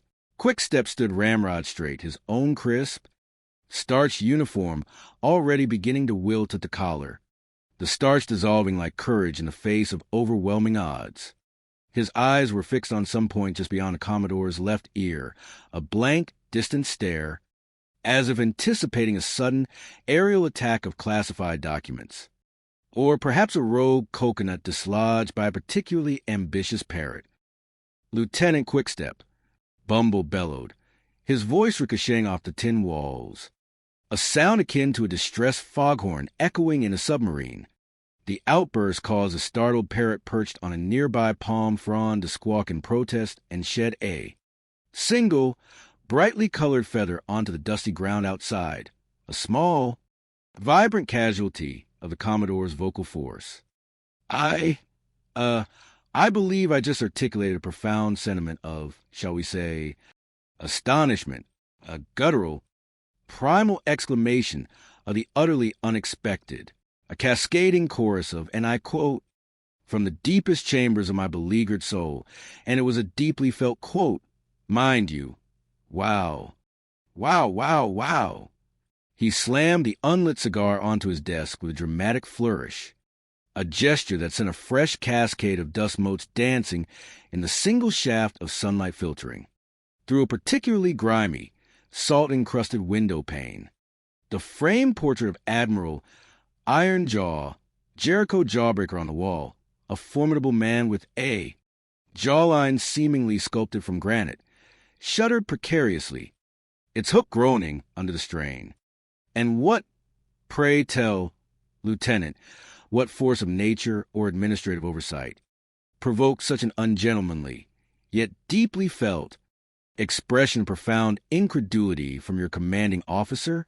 None other than the critical, indispensable, utterly vital, and frankly baffling requisition that landed on my desk this very morning, demanding, in no uncertain terms, the immediate procurement of garter belts. Garter belts, Quickstep.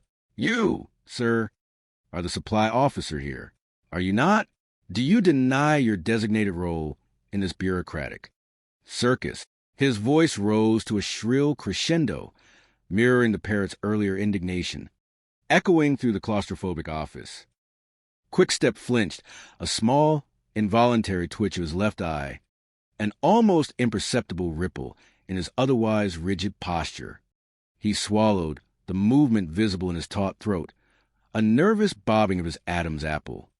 Yes, Commodore. Sir.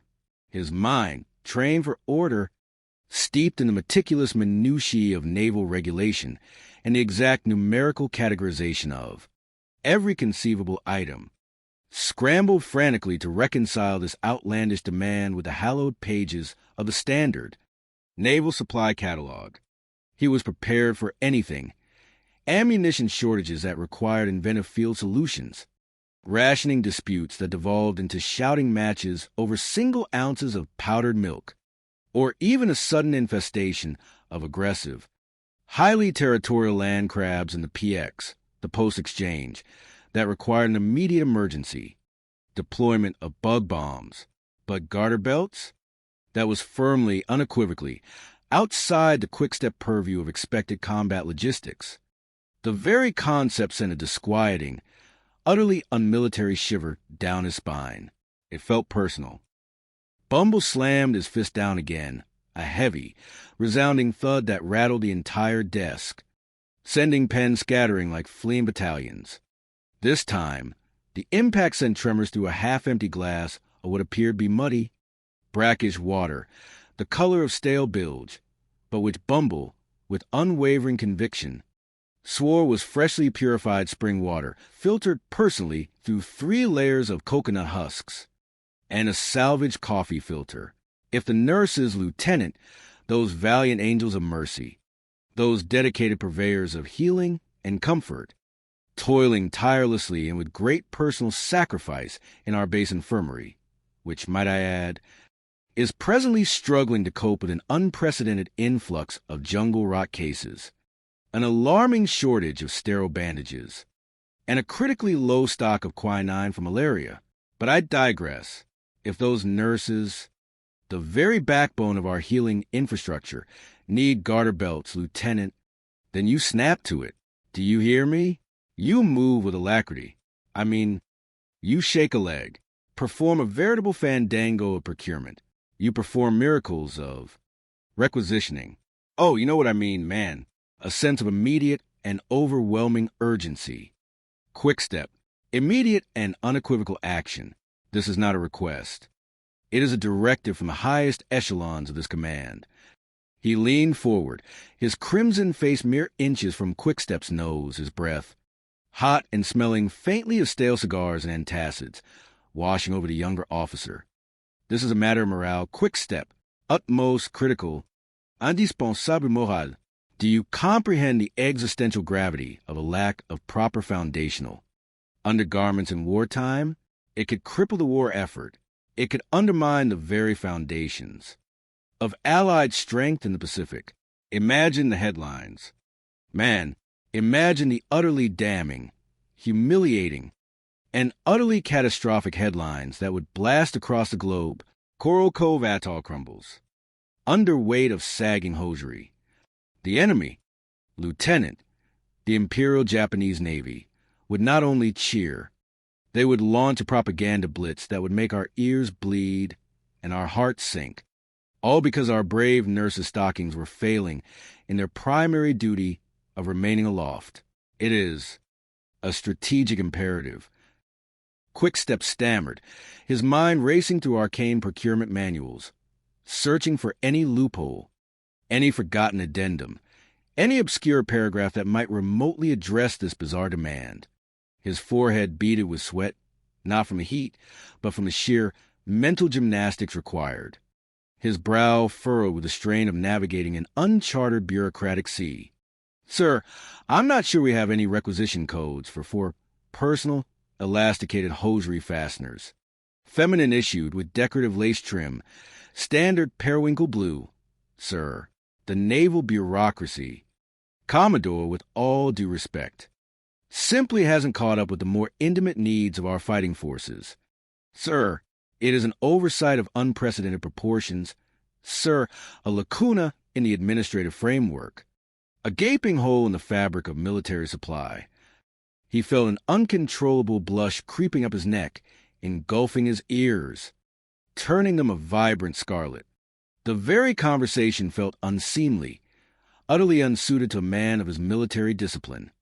It was as if he were discussing a deeply personal scandal rather than a logistical challenge.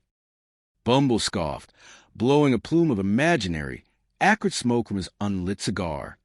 The gesture was pure pantomime, but the effect was undeniable, adding to his air of theatrical indignation. Codes be damned. Man, codes are for clerks. Codes are for pen pushers and petty bureaucrats. I demand results, not excuses. Results, quick step, unadulterated. Tangible results. Just find them. Invent a code if you must. Fabricate a requisition category out of. Thin air. Declare them tactical hosiery stabilizers or female leg accoutrements. High priority. Do whatever it takes. Quick step. Employ ingenuity. Utilize initiative. Unleash the full force of your administrative. Cunning. What a war. Quick step. What an utterly, profoundly, ridiculously bewildering, frustrating, and morally bankrupt war this has become. I tell you, man, my spirit is being tested. My very soul is being tried in the crucible of military absurdity. Everything, absolutely everything, is on my shoulders, man. The weight of the entire Pacific Theater, indeed, the entire global conflict, rests solely upon these aging, yet still surprisingly robust shoulders of mine. He dramatically slapped both shoulders for emphasis, grunting slightly with the effort, causing a fresh tremor to ripple through his desk and a nearby pile of urgent dispatches to slide. Perilously close to the edge, a lone, petrified cockroach, its antennae twitching nervously, scuttled across a pile of urgent messages, seeking refuge in the darkest corner of the office, fleeing the imminent chaos. Even the cockroach, it seemed, sensed the encroaching madness. Just as Quickstep was about to offer a formal apology for the perceived burden of existence, for the sheer audacity of being a living organism while Bumble bore the weight of the world, for the cosmic injustice of having to breathe the same air as his distressed Commodore, Private Chippy Chuckles, Bumble's perpetually breathless junior aide, burst into the office like a startled jackrabbit shot from a cannon. Chippy, a nervous young man whose cap was always askew, a testament to his habit of constantly running into door frames during moments of panic, and whose glasses perpetually threatened to slide off his nose, usually during moments of extreme urgency, when he needed them most, skidded to a halt with an audible squeak of his worn sandals. His face was a mask of sheer terror, his uniform damp with perspiration. He clutched a crumpled telex form, the paper already damp with his perspiration, as if it were a ticking hand grenade, sweat beading profusely on his forehead. Commodore, sir, urgent communiques, sir. Chippy blurted, barely pausing to inhale, his chest heaving with exertion, his breath coming in ragged gasps. I just got a message from a pal of mine at Conflict Central. Sir, an intercepted coded burst. Sir, from a highly classified channel. Sir, highly classified, sir. It's bleeding red, sir. His voice was a breathless, high-pitched squeak, strained to the point of breaking, a sound reminiscent of a rusty hinge. Admiral, iron-jawed Jericho Jawbreaker, is arriving today on a sneak inspection. Sir, an unscheduled, unexpected, unannounced early arrival, ahead of schedule, totally unexpected. Sir, he's bypassing all usual protocols. He gulped a convulsive swallow, his eyes wide with a mixture of raw fear and a strange, morbid awe. Oh no, iron-jawed Jawbreaker is coming here. Sir, the legend himself, the scourge of sloppy bases, the nemesis of disorganization, the destroyer of careers. The effect on Commodore Bumble was instantaneous and terrifying, a sudden, petrifying freeze that seemed to lock every muscle in his body. His crimson complexion deepened to a vibrant, almost violent, shade of purple, clashing horribly with the rapidly whitening knuckles clutching his now shattered cigar. His eyes, already bulging, seemed to threaten to pop clean out of their sockets, vibrating with a barely contained terror. The unlit cigar snapped cleanly in two between his clenched teeth, the dry tobacco showering onto the already cluttered desktop like fine, brown confetti settling amongst the dust motes. He remained frozen for a moment, a statue of pure, distilled dread, a tableau of unadulterated panic, as if the very air had been sucked from a room, leaving him breathless and petrified. Then a primal, guttural roar, a sound that seemed to emanate from the very depths of his being, a cry of utter despair and fury, escaped him. "Iron-jawed jawbreaker," he wheezed, the very name catching his throat like a swallowed bone, echoing the distant clang of the broken pump, a discordant accompaniment to his mounting dread. The name alone struck fear, a cold, icy dread, into the hearts of officers from Pearl Harbor to Pago Pago, a fear known universally throughout the ranks of the United States Navy, a legend whispered in hushed tones across all naval bases, a stickler for protocol, a zealot for spotlessness, a man rumored to be able to smell a loose thread on an ensign's cuff from 20 paces across a parade ground, and whose personal mantra was a chilling order, discipline, white gloves. Jawbreaker's sneak inspections were legendary and invariably catastrophic. They typically left behind a trail of demotions, public humiliations, meticulous reports detailing every microscopic imperfection and shattered careers. Whole squadrons have been reassigned, entire units disbanded, due to his unforgiving eye and his almost pathological obsession with order. Bumble leaped to his feet with an almost impossible burst of frantic energy that belied his corpulence, knocking his chair over with a theatrical clatter that seemed to emphasize his mounting panic. It spun mournfully on its back, a visual metaphor for Bumble's rapidly destabilizing equilibrium, before settling with a defeated groan. "That's all I need. That is the absolute last thing I need. Confound it all. The man's practically got sensory organs specifically designed for detecting dust. Bunny's beneath my filing cabinet from a mile off when he's nosing around. His eyes are microscopic. His nostrils are tuned to detect any non-regulation aroma, be it stale coffee, jungle rot, or even a faint whiff of unpolished brass on a junior officer's uniform. Do you realize what a mess this place is in? Quick step. Chuckles. Do either of you, in your limited understanding, have even the faintest, most microscopic understanding of the colossal, unprecedented, utterly soul-destroying mess this entire atoll has become? It's not a base. It's a disorganized heap of tropical decay and administrative negligence. We are drowning in our own filth. Drowning. I tell you, hello, is anybody listening out there in the swirling vortex of impending doom? Are my words merely echoing into the vast emptiness of military apathy? Yes, this is Commodore Beauregard Bumble, who happens to be in a state of utter, unbridled, and fully justified panic. I assure you, who did you expect to find in my office? Some kind of perfumed geisha girl handing out perfumed hand towels and soothing pleasantries? Tokyo. Rose? I'm speaking to a universe that clearly cares not for my sanity. We're facing total annihilation by tidiness. He will literally find dust in our soul, gentlemen, and punish us for it. Oh, the ignominy, the utter, soul-crushing, career-ending ignominy. He paced frantically, a desperate, bewildered flurry of movement, tripping over a discarded uniform boot and nearly going sprawling into a stack of requisition forms.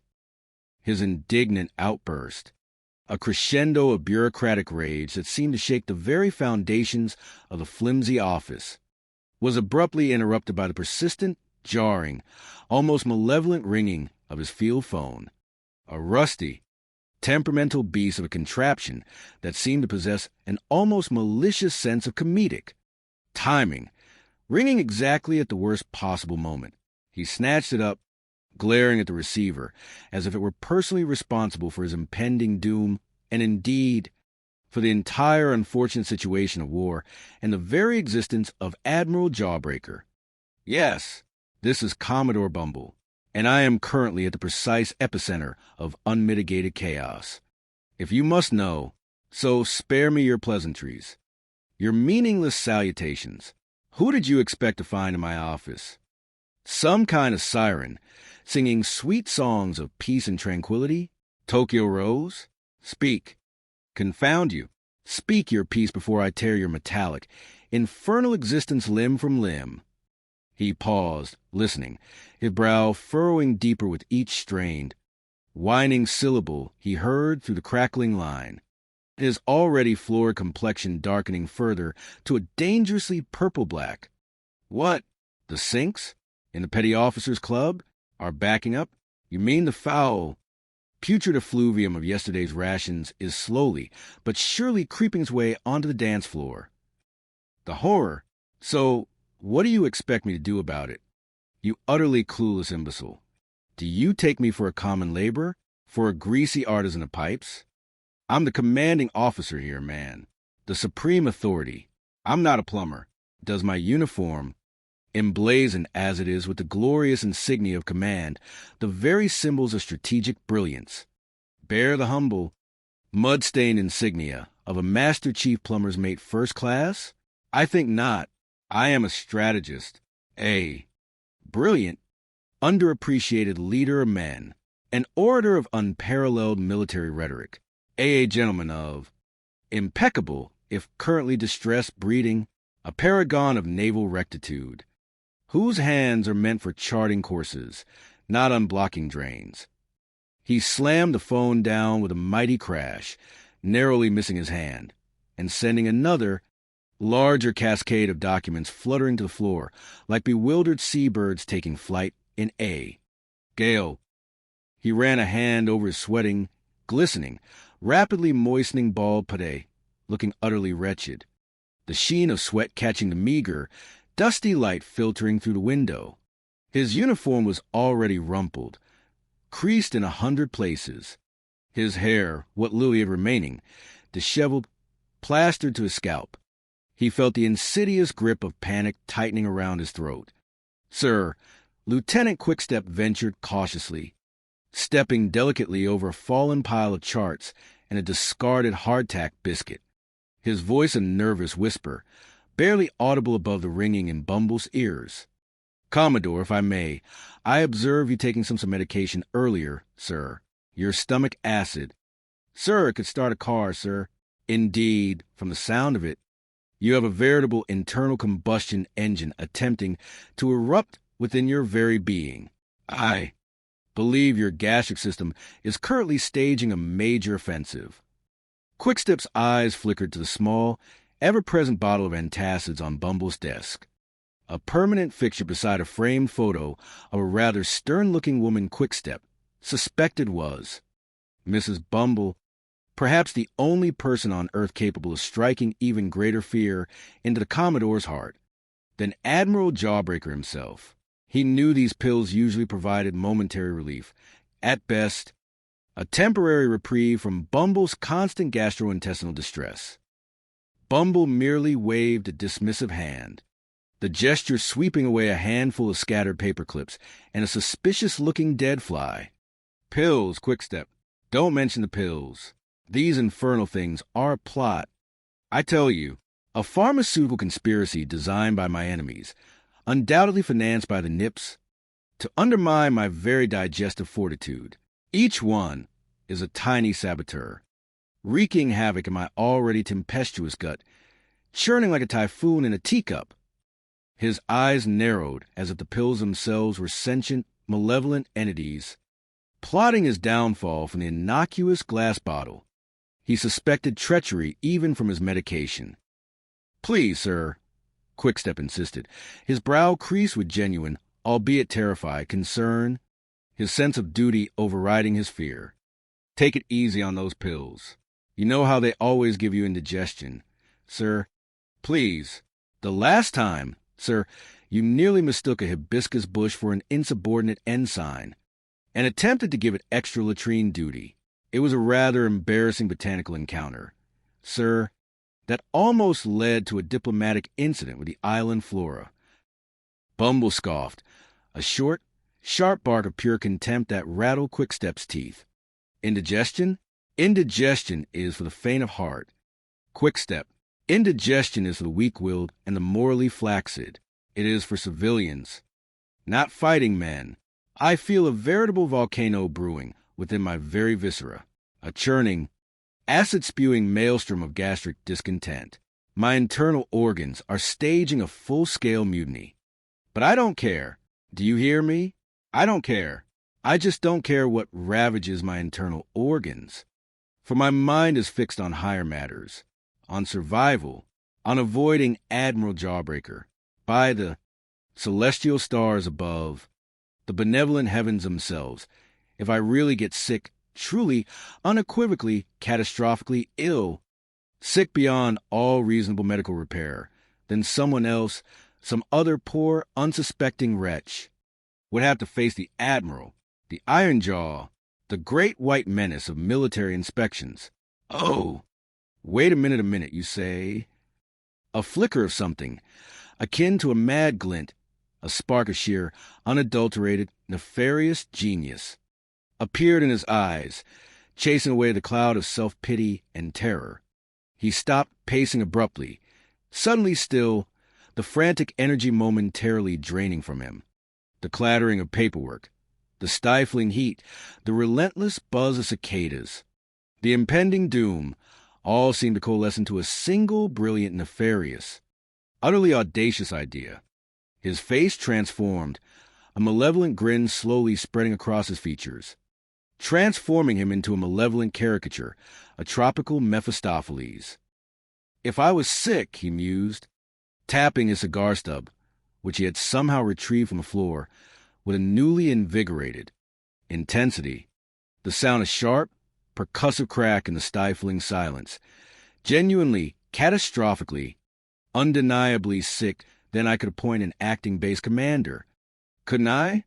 A temporary replacement, a suitable scapegoat, a sacrificial lamb to absorb the full brunt of the Iron Jaw's fury. Right, Lieutenant Quickstep? That's perfectly within regulations, isn't it? A temporary incapacitation. Say an unexpected, highly contagious, extremely debilitating, but ultimately non-fatal tropical fever. The kind that renders one completely helpless, but ultimately capable of a full recovery, just after the Admiral has departed. A fever that peaks at the precise moment of maximum strategic advantage. He punctuated his words with a dramatic, hacking cough that sounded suspiciously like a dying walrus attempting to clear its throat. A truly Oscar-worthy performance, complete with rattling breaths and strained groans. Quickstep, ever the regulations man, ever the obedient automaton of naval procedure, nodded hesitantly, tried to access his mental database of emergency provisions, searching for the exact subparagraph that dealt with strategic incapacitation. Oh, yes, sir. Within emergency provisions, such a course of action is, indeed, entirely within parameters. Yes, a temporary transfer of command for medical reasons. Most certainly, the regulations allow for such flexibility in times of extreme exigency. His mind immediately went to the chain of command, sorting through who the logical, most competent, and therefore least likely to enrage Jawbreaker choice might be. Perhaps himself, or Lieutenant Commander Higgins from Supply, a notoriously timid but efficient man, known for his ability to accurately count every grain of rice on the island. He certainly would not have picked the man Bumble was thinking of, not in a million years. But Bumble wasn't listening. He was already spinning the intricate web of his genius, a masterpiece of self-preservation and malicious delegation. His mind, often likened to a sluggish bilge pump, a repository of bureaucratic detritus, had, on this rare occasion, decided to function like a supercharged centrifuge, spinning off plans with terrifying speed and precision. And I want you to know, Lieutenant, he declared, striking a heroic pose that unfortunately highlighted the tightness of his tunic, which threatened to burst at the seams, that I am ready to accept the supreme test of finding an appropriate sacrificial lamb for Iron Jaw Jawbreaker, a suitable patsy to absorb the full force of the admiral's righteous